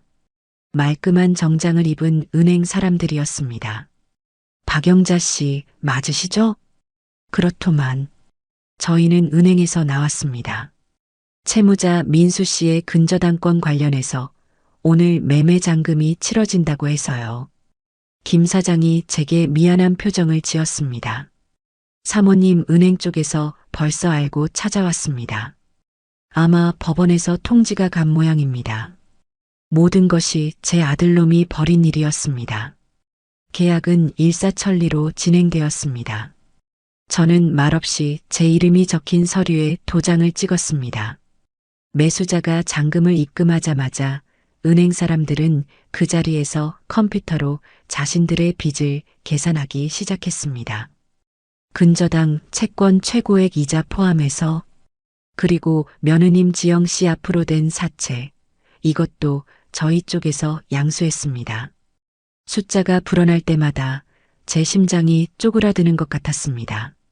모든 계산이 끝나고 법무사가 제게 통장 하나를 내밀었어요. 사모님 은행 대출금과 사채 그리고 체납된 관리비와 세금까지 모두 정산했습니다. 그리고 여기 남은 금액입니다. 저는 떨리는 손으로 그 통장을 받았습니다. 그토록 거대했던 펜트하우스의 값은 온데간데 없었습니다. 통장에는 정말이지 푼돈이라고 부를 정도의 액수만 남아 있었습니다. 어머니, 지영이가 제 옆에서 입술을 깨물었습니다. 저는 통장을 품에 안았습니다. 됐다, 애미야. 길바닥에 나앉지 않은 것만 해도 다행이다. 그렇습니다. 빚을 다 갚았습니다. 아들놈이 싸질은 그 끔찍한 빚을 제 평생의 재산과 맞바꾼 것이었습니다. 김 사장 고맙네. 수수료는 이걸로. 아닙니다, 사모님. 김 사장이 제 손을 막았습니다. 수수료는 무슨 수수료입니까? 제가 면목이 없습니다. 이런 사정인 줄도 모르고 이건 그냥 제 성의입니다. 김 사장은 오히려 제 손에 봉투 하나를 쥐어주었습니다. 저는 그것을 받을 수 없다고 사양했지만 김 사장은 끝까지 고집을 부렸습니다. 저와 지영이는 빈털터리가 되어 부동산을 나왔어요. 이제 저희는 갈 곳이 없었습니다. 애미야, 일단 병원 근처로 가자. 예. 유민이 치료받아야지. 병원 근처에 작은 방이라도 하나 구해보자. 이 돈이면 보증금은 어떻게든 될 게다. 저는 제 시골에 마지막으로 남겨두었던 그 작은 밭, 아들놈이 그토록 탐내던 그 밭대기를 떠올렸습니다. 그리고 나한테 아직 밭이 하나 남아있다. 그것도 팔면 유민이 수술비는 어떻게든 마련할 수 있을 게다. 며느리는 길 한복판에서 저를 붙잡고 다시 울기 시작했습니다. 어머니 저 때문에 저랑 유민이 때문에 어머니 평생을. 그런 소리 마라. 저는 며느리를 다독였습니다. 돈은 있다가도 없는 것이다. 하지만 사람은 잃으면 그만이야. 유민이는 우리가 살려야 한다. 저희는 그 길로 병원 근처의 오래된 동네를 찾아갔습니다. 펜트하우스의 화려함과는 비교도 되지 않는 낡고 허름한 연립주택이었습니다. 이 집이 좋겠구나. 제가 고른 곳은 햇볕이 잘 드는 2층의 작은 집이었어요. 방 2칸에 작은 거실 겸 부엌이 전부였죠. 펜트하우스의 화장실보다도 작은 공간이었습니다. 어머니 여긴 너무... 아니다. 여기가 좋다. 저는 벽에 붙은 보일러 조절기를 만져보았습니다. 이것 봐라. 보일러가 아주 잘 돌아간다. 이 정도면 우리 유민이 춥지 않게 지낼 수 있겠다. 저는 남은 돈과 김 사장이 쥐어준 돈, 그리고 밭을 팔기로 계약한 돈까지 전부 끌어모았습니다. 낡은 집에 보증금과 월세를 내고 유민이의 수술 날짜를 잡았습니다. 이사하는 날 저희의 짐은 단출했습니다. 펜트하우스의 그 화려한 가구들은 이미 민수의 빚 때문에 모두 압류당한 뒤였습니다. 저희는 이불 몇 채와 옷까지, 그리고 제가 가져온 된장 단지만을 들고 새 집으로 들어왔습니다. 애미야, 밥 먹자. 아무것도 없는 텅 빈 거실 바닥에 저희는 신문지를 펴고 앉았습니다. 제가 편의점에서 사온 즉석밥과 컵라면이 전부였습니다. 하지만 이상하게도 그 차가운 펜트하우스에서 먹던 배달 음식보다 훨씬 맛있었습니다. 어머니 정말 괜찮으세요? 그럼 괜찮고 말고. 저는 웃었습니다. 이제 다시 시작하면 된다. 우리 셋이서. 그리고 며칠 뒤 유민이의 수술날이 밝았습니다. 저와 지영이는 수술실 앞 복도에서 뜬 눈으로 밤을 새웠습니다. 지영이는 두 손을 모으고 기도하느라 정신이 없었습니다. 저는 그저 굳게 닫힌 수술실 문만 바라보았어요. 시간이 마치 영원처럼 흘러갔습니다. 그리고 마침내 수술실 문이 열리고 의사가 나왔습니다. 유민이 보호자분. 지영이가 의사에게 달려갔습니다. 선생님, 우리 유민이는요? 의사는 지친 얼굴로 마스크를 벗으며 희미하게 웃었습니다. 수술 성공적입니다. 아이 의지가 아주 강하네요. 그 말을 듣는 순간 지영이가 그 자리에 주저앉았습니다. 저는 벽을 짚고 겨우 서 있었습니다. 눈물이 제 뺨을 타고 하염없이 흘러내렸습니다. 고맙습니다. 선생님 정말 고맙습니다. 저는 수술실 복도 바닥에 주저앉아 평생 흘릴 눈물을 그날 다 흘린 것 같습니다. 펜트하우스를 잃고 아들을 잃었지만 저는 제 손자를, 제 가족을 되찾았습니다. 1년이라는 시간이 흘렀습니다. 그동안 참 많은 일이 있었죠. 유민이는 기적처럼 건강을 되찾았습니다. 항암 치료의 부작용으로 빠졌던 머리카락도 이제는 제법 씩씩하게 자라나 까까머리가 아주 귀여운 아이가 되었습니다. 저희 셋은 그 낡은 연립주택에서 새로운 삶을 시작했습니다. 저는 며느리 지영이와 함께 작은 반찬 가게를 열었어요. 제가 평생 시골에서 담갔던 된장과 장아찌, 그리고 지영이의 깔끔한 음식 솜씨가 더해져 동네에서는 제법 입소문이 났죠. 할머니 손맛이라고들 했습니다. 새벽부터 밤늦게까지 고된 일이었지만 저희는 웃음을 잃지 않았습니다. 하루하루 버는 돈은 적었지만 그 돈은 빚으로 사라지는 돈이 아니라 유민이의 분유값이 되고 우리 세 식구의 따뜻한 밥값이 되는 진짜 돈이었습니다. 지영이도 완전히 다른 사람이 되었습니다.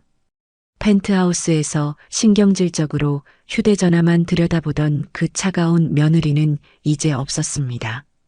지영이는 시장 사람들과 스스럼 없이 농담을 주고받고 유민이를 업고 씩씩하게 배달을 나가는 억척스러운 엄마이자 제 딸이 되었습니다.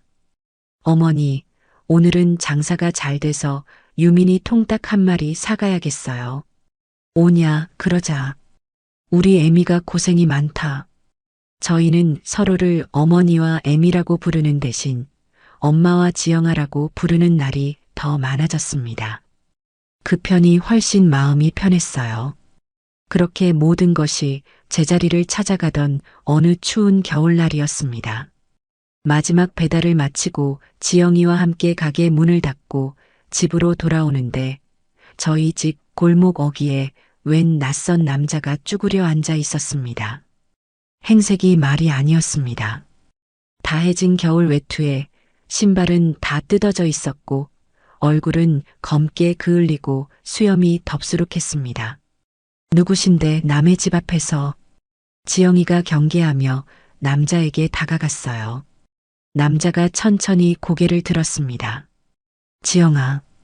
그 목소리를 듣는 순간 저와 지영이는 그 자리에 얼어붙었습니다. 1년 만에, 아니, 지옥에서 돌아온 것 같은 그 얼굴은 제 아들 민수였습니다. 지영이의 손에서 들고 있던 장바구니가 바닥으로 떨어졌습니다. 당신이 여길 어디라고. 며느리는 분노보다 놀라움에 말을 잇지 못했습니다. 민수는 저희를 보고도 일어날 기력조차 없는 듯 했습니다.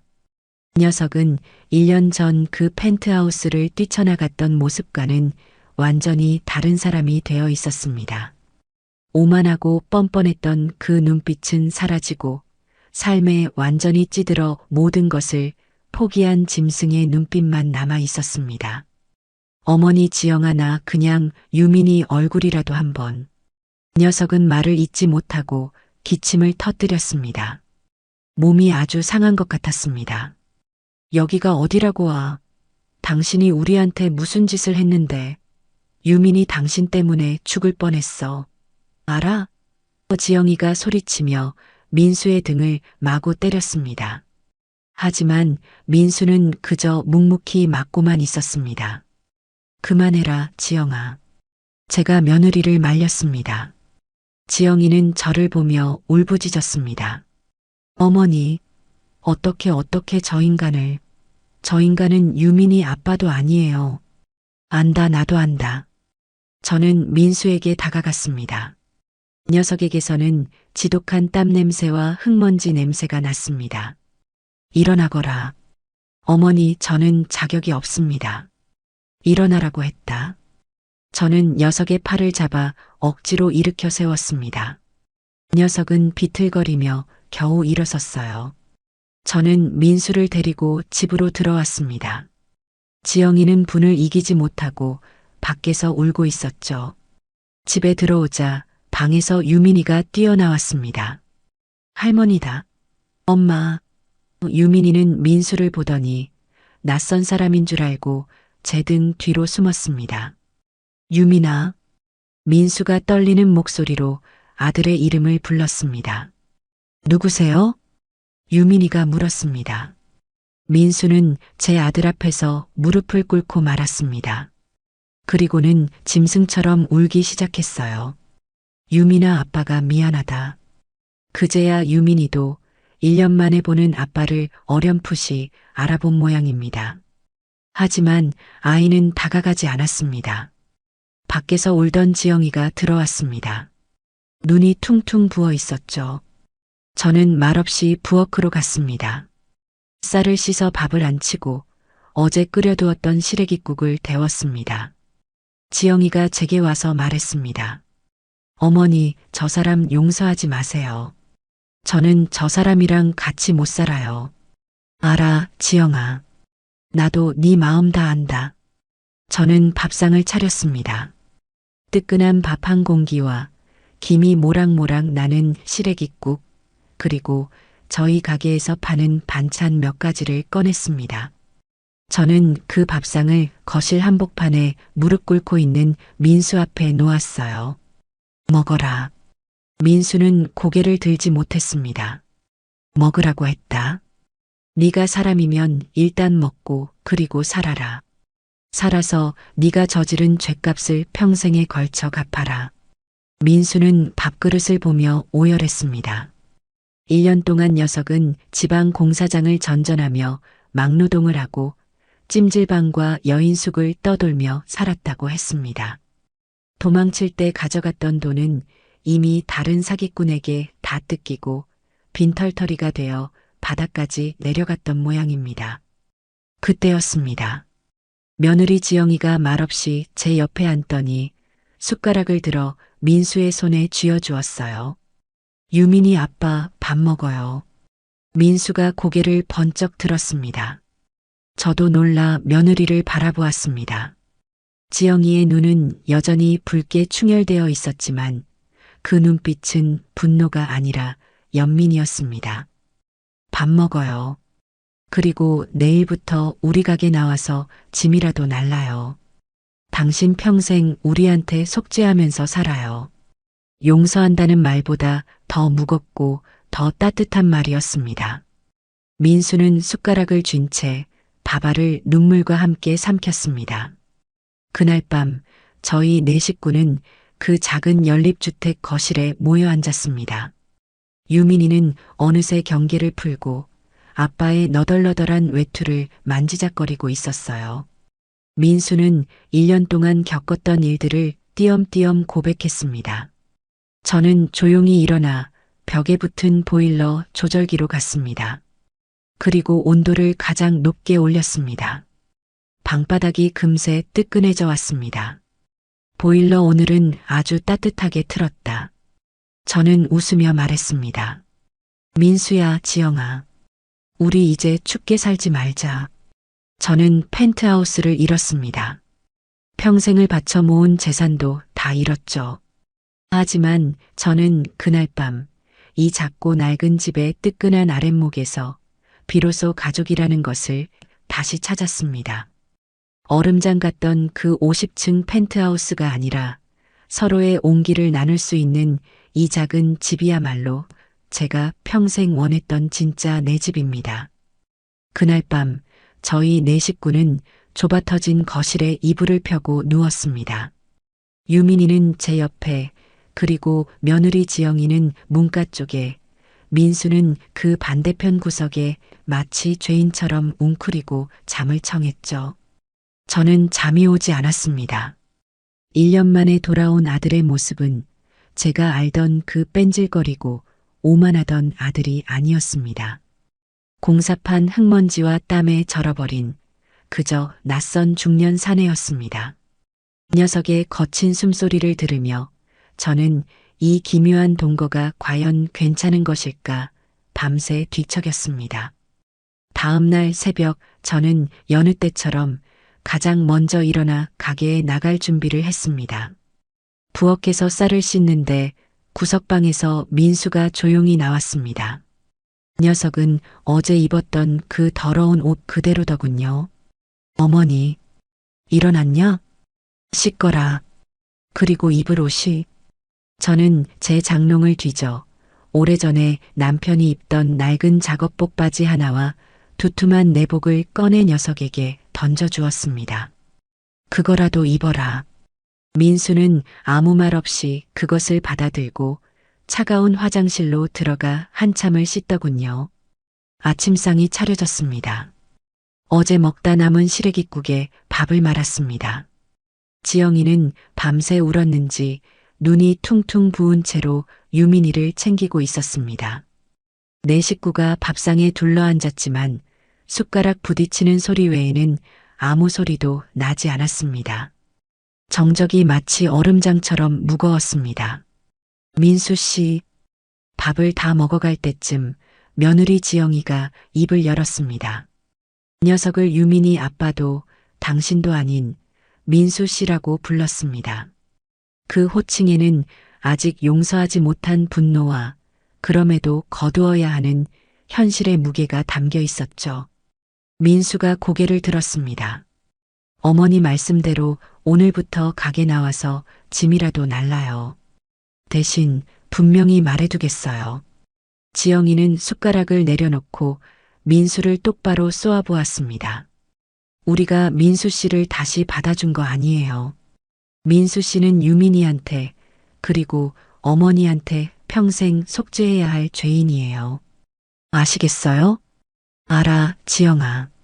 그리고 가게에서는 사장님이라고 부르세요. 뭐? 가게 사장은 저하고 어머니예요. 민수 씨는 그냥 일꾼이고요. 허튼 생각하지 말고 시키는 일이나 똑바로 해요. 며느리의 말은 칼처럼 차가웠습니다. 저는 그 말을 묵묵히 들었습니다. 저게 맞는 말이었습니다. 민수는 죗값을 치러야 했습니다. 그렇게 녀석의 첫 출근이 시작되었습니다. 저희 반찬 가게는 시장 초입에 있는 작은 가게였습니다. 새벽부터 장사 준비를 하려면 정신이 하나도 없죠. 민수 씨, 지영이가 가게 문을 열며 소리쳤습니다. 거기 멀뚱히 서 있지 말고 저기 배추 트럭 온 거 안 보여요? 가서 받아와요. 배추 100포기. 100포기. 민수는 어안이 벙벙한 표정이었습니다. 펜트하우스에서 서류 가방만 들고 다니던 녀석입니다. 어떻게는 무슨, 그냥 들고 오면 되지. 민수는 쭈뼛거리며 트럭으로 갔습니다. 배추 한 망을 드는데 녀석의 다리가 후들거리는 것이 보였습니다. 1년 동안 막노동을 했다고는 하지만 그동안 굶주리고 병들었던 탓에 몸이 완전히 망가져 있었습니다. 녀석은 배추 한 망을 어깨에 메고 오다가 그만 가게 문턱에 발이 걸려 그대로 고꾸라졌습니다. 와르르 배추가 바닥에 다 쏟아졌습니다. 아이고, 저 바보. 시장 입구에서 떡을 팔던 최 여사가 혀를 찼습니다. 아니, 박 사장, 저 양반은 누구요? 일 하나 똑바로 못하네. 민수의 얼굴이 시뻘겋게 달아올랐습니다. 녀석은 제 평생 누구 앞에서 저런 수모를 당해본 적이 없었겠죠. 죄송합니다. 죄송하면 배추값이 나와요? 지영이가 차갑게 말했습니다. 그거 다 주어요. 그리고 흙 묻은 잎 하나하나 다 떼어내요. 오늘 김치 담가야 하니까. 저는 녀석이 불쌍했지만 차마 거들어줄 수가 없었습니다. 민수는 차가운 시멘트 바닥에 쪼그려 앉아 흙 묻은 배추를 하나하나 주워 담았습니다. 그날 하루 종일 녀석은 재앙 덩어리였습니다. 양파를 까라고 시켰더니 눈이 맵다며 눈물 콧물을 다 쏟아내고 어머니 저 눈이 원래 양파는 눈물 콧물 쏟으면서 까는 거다. 그 눈물 네가 흘려야 할 눈물이라고 생각해라. 저는 매몰차게 말했죠. 무거운 깍두기 무통을 나르다가 발등을 찧어 피가 나기도 했습니다. 민수 씨, 정신 안 차려요. 그러다 큰일 나요. 지영이의 고함 소리가 가게를 울렸습니다. 점심시간이 되어 가게 뒷마루에서 밥을 먹었습니다. 민수는 밥알을 씹는지 돌을 씹는지 모르는 표정이었습니다. 녀석은 밥을 먹다 말고 퉁퉁 부은 제 손을 멍하니 바라보더군요. 평생 과수원에서 일해 굵어진 제 손마디였습니다. 어머니 손이, 왜 내 손이 뭐, 일하는 사람 손이 다 이렇지. 밥이나 먹어라.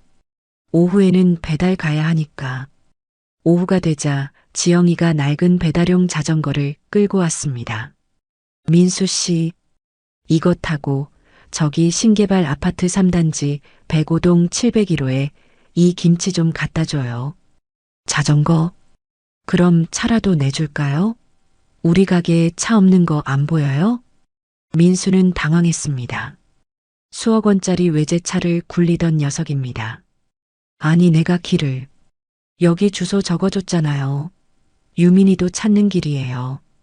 얼른 다녀와요. 손님 기다리셔요. 민수는 결국 그 녹슨 자전거에 올라탔습니다. 반찬통이 가득 담긴 바구니를 앞에 싣고 비틀거리며 페달을 밟았습니다. 그 뒷모습을 보는데 참 만감이 교차했습니다. 저렇게라도 죗값을 치러야 했습니다. 그런데 녀석이 배달을 가고 한참이 지나도 돌아오지 않았습니다. 1시간, 2시간이 지나자 지영이가 초조해하기 시작했습니다. 아니, 이 인간이 또 도망쳤나? 반찬값 들고 튄 거 아니야? 어머니, 어떡해요. 내가 저 인간을 믿는 게 아니었는데. 지영이가 가게 앞치마를 벗어 던지고 뛰쳐나가려는 순간이었습니다. 저 멀리서 민수가 자전거를 끌고 오고 있었습니다. 녀석은 절뚝거리고 있었고 무릎팍은 다 깨져서 피가 흐르고 있었습니다. 민수 씨, 이게 무슨... 오다가 내리막길에서 넘어져서 그 김치가... 녀석은 차마 말을 잇지 못했습니다. 자전거 앞 바구니는 텅 비어 있었습니다. 배달 가던 김치를 길바닥에 다 쏟아버린 모양이었습니다. 당신 정말... 지영이가 손을 부들부들 떨었습니다. 죄송합니다. 제가 다 물어낼게요. 물어내? 뭘로? 당신 주머니에 10원 한 푼 없으면서. 그때였습니다. 저희 가게에 손님 한 분이 헐레벌떡 뛰어들어왔습니다. 신개발 아파트 701호 아주머니였습니다. 사장님, 아이고 이거 어떡해. 무슨 일이세요? 아니, 배달 오신 분이 글쎄 아파트 입구 내리막에서 넘어져서 김치를 다 쏟으셨더라고요. 근데 이 양반이 글쎄. 아주머니의 말에 따르면 민수는 넘어져서 김치를 다 쏟고는 그 자리에 주저앉아 아스팔트 바닥에 흩어진 그 김치를 손으로 주워 담으려고 했다는 겁니다. 아주머니 죄송합니다. 이거 제가 다시 담아드릴게요. 녀석은 무릎에서 피가 철철 흐르는 것도 모르고 그 흙먼지 묻은 김치를 손으로 움켜쥐고 울고 있었다고 했습니다. 701호 아주머니가 기겁을 해서 괜찮다고 그냥 두시라고 말리고 왔다는 겁니다. 지영이는 그 말을 듣고 그 자리에 주저앉았습니다. 민수는 가게 구석에 서서 고개도 들지 못했습니다. 민수 씨, 지영이가 낮은 목소리로 불렀습니다. 일단 가서 약 발라요. 그날 저녁 집으로 돌아오는 길은 어제보다 더 무거웠습니다. 민수는 절뚝거리며 저희 뒤를 따랐습니다. 집에 돌아오자 녀석은 밥도 마다하고 구석방으로 들어가 버렸습니다. 지영아, 제가 며느리를 불렀습니다. 네, 어머니. 저놈 저러다 죽을지도 모르겠다. 그래도 어쩌겠냐. 저것도 다 저놈이 짊어져야 할 몫이다. 저는 밥 한 그릇을 따로 퍼서 구급상자와 함께 민수의 방문 앞에 놓아주었습니다. 죽지 말고 먹어라. 내일은 배추 100폭이 더 들어온다. 문 안쪽에서 녀석이 어깨를 들썩이며 우는 소리가 희미하게 들려왔습니다. 속죄의 무게는 그렇게 녀석의 망가진 몸과 마음을 짓누르고 있었습니다. 그렇게 며칠이 더 흘렀습니다. 민수는 말이 없었습니다. 그저 묵묵히 지영이가 시키는 대로, 제가 시키는 대로 일했습니다. 새벽에 가장 먼저 일어나 가게 문을 열고 밤늦게까지 뒷정리를 하고 그리고는 구석방에 들어가 쓰러져 잠들 뿐이었죠. 녀석은 절뚝거리던 다리가 다 나았음에도 여전히 절뚝거리는 사람처럼 보였습니다. 마음이 절뚝거리고 있었기 때문이겠죠. 민수가 돌아오고 한 달쯤 지났을까요? 녀석은 이제 제법 짐도 잘 날랐고 양팔을 까면서도 눈물 하나 흘리지 않았습니다. 손은 제 손처럼 마디가 굵어지고 굳은 살이 박여 더 이상 펜트하우스에서 서리나 만지작거리던 그 손이 아니었습니다. 하지만 녀석은 여전히 웃지 않았습니다. 유민이가 아빠하고 불러도 그저 멍하니 바라보거나 슬픈 눈으로 피하기만 했습니다. 지영이도 저도 녀석에게 따뜻한 말을 건네기가 참 어려웠습니다. 죄인의 그림자가 우리 네 식구 위에 짙게 드리워져 있었습니다. 그러던 어느 날 가게에 뜻밖의 손님이 찾아왔습니다. 아주 번지르르한 양복을 입은 사내였습니다. 녀석은 가게 안을 쓱 둘러보더니 구석에서 물을 닦고 있는 민수를 발견하고는 눈을 크게 떴습니다. 아니, 김 사장, 여기서 지금 뭐 하는 거야? 민수의 어깨가 돌처럼 굳었습니다. 녀석은 고개를 들지 못했습니다. 아이고, 이게 얼마만이야. 내가 김 사장 찾으려고 얼마나. 사내는 민수에게 다가와 어깨를 쳤습니다. 꼴이 이게 뭐야? 소문은 들었어. 완전히 바닥까지 갔다고. 하, 인생 그런 거지. 저는 그 사내를 노려보았습니다. 민수와 함께 사업이라는 것을 하던 그 부류의 인간이었습니다. 그런데 김 사장, 사내가 목소리를 낮췄습니다. 내가 아주 좋은 물건을 하나 찾았거든. 이번엔 진짜야. 땅인데 개발 정보가 아주 확실해. 김 사장, 너가 예전에 그 수완 반만 발휘하면 이거 한 방에 펜트하우스? 그거 다시 살 수 있어. 한 방. 그 말이 제 귀에 대못처럼 박혔습니다. 민수는 여전히 고개를 숙인 채 무만 닫고 있었습니다. 왜 이래, 김 사장? 설마 이 반찬 가게에서 평생 썩을 거야? 너가 이런 일이나 할 사람이야? 일어나. 나랑 얘기 좀 해. 사내가 민수의 팔을 잡아 끌었습니다. 그때였습니다. 민수가 닦던 물을 바닥에 탁 내려놓았습니다. 그리고는 천천히 고개를 들었습니다. 박 사장님. 저 지금 바쁩니다. 뭐, 바빠? 김민수, 너가 지금, 저 오늘 이 무 다 닦아야 합니다. 그리고 양파 20kg 더 까야 해요. 너 지금 제정신이야? 민수는 사내를 똑바로 바라보았습니다. 녀석의 눈은 더 이상 도망치거나 비굴하지 않았습니다. 텅 비어 있었지만 동시에 무언가 단단한 것이 자리 잡고 있었습니다. 그리고 제 이름은 김민수입니다. 김 사장 아닙니다. 돌아가 주십시오. 저희 가게 지금 한창 바쁩니다. 사내는 어이가 없다는 듯이 헛웃음을 치더니 아이고, 사람 완전히 망가졌네. 망가졌어. 쯧쯧 혀를 차며 가게를 나갔습니다. 저는 그 모든 광경을 숨죽여 지켜보았습니다. 민수는 아무 일도 없었다는 듯이 다시 쪼그려 앉아 물을 닦기 시작했습니다. 지영이도 말없이 김치를 버무리고 있었습니다. 하지만 저는 보았습니다. 김치를 버무리던 며느리의 눈에서 눈물 한 방울이 붉은 양념 속으로 떨어지는 것을. 그날 저녁 집으로 돌아왔습니다. 유민이가 감기에 걸렸는지 콜록거리며 열이 조금 올랐습니다.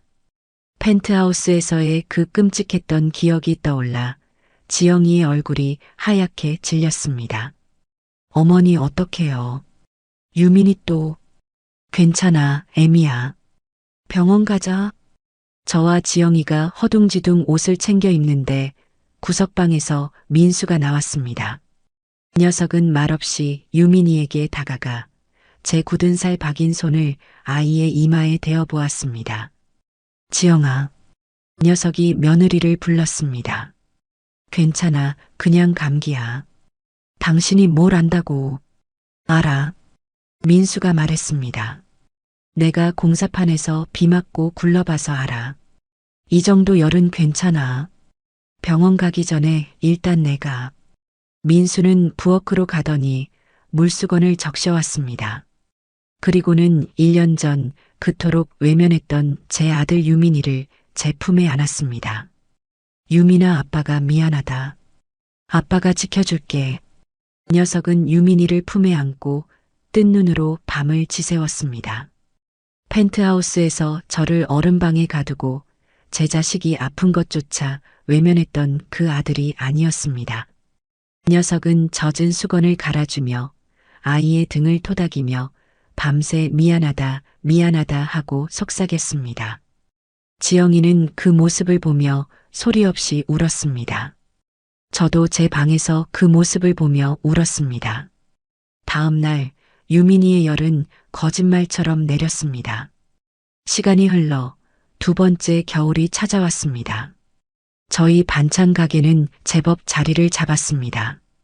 저희는 그 좁은 월세방을 떠나 조금 더 넓은 낡았지만 방이 3개인 연립주택으로 전세 이사를 가게 되었습니다. 이삿날 짐이라고는 얼마 되지 않았습니다. 민수가 묵묵히 짐을 날랐습니다. 마지막으로 저희 가게의 가장 큰 재산인 보일러를 떼어왔습니다. 아니, 새로 샀습니다. 녀석이 그동안 가게에서 일하며 받은 푼돈을 한 푼도 쓰지 않고 모아서 가장 좋은 것으로 샀다고 했습니다. 새 집에 민수가 직접 그 보일러를 설치했습니다. 막노동판에서 배운 기술이라며 땀을 뻘뻘 흘리며 연통을 잇고 밸브를 잠갔습니다. 다 됐다. 녀석이 보일러 스위치를 올렸습니다. 웅 하는 소리와 함께 방바닥이 금세 뜨끈해져 왔습니다. 그날 저녁 저희 4식구는 이사 온 집, 그 뜨끈한 거실 바닥에 둘러앉았습니다. 이삿날에는 자장면이죠. 4식구가 코를 박고 자장면을 먹었습니다. 어머니, 민수가 저를 불렀습니다. 왜? 방 따뜻하세요? 저는 녀석을 보며 웃었습니다. 2년 만에 처음으로 아들을 보며 웃었습니다. 그래, 아주 뜨끈하니 좋다. 다신 어머니 춥게 안 사실 거예요. 민수가 눈물을 애써 삼키며 말했습니다. 지영이도 유민이도 제가 평생 따뜻하게 해줄게요. 며느리 지영이가 그런 민수의 밥그릇 위에 단무지 하나를 툭 올려주었습니다. 면 불어요. 밥이나 먹어요, 유민이 아빠. 저는 그 모습을 보며 조용히 눈을 감았습니다. 하늘 꼭대기에 있던 그 50층 펜트하우스, 그 얼음장 같던 집은 제 집이 아니었습니다. 지금 이 낡은 연립주택 1층, 보일러 소리가 요란하게 울리는 이 뜨끈한 아랫목이야말로 제 진짜 집입니다.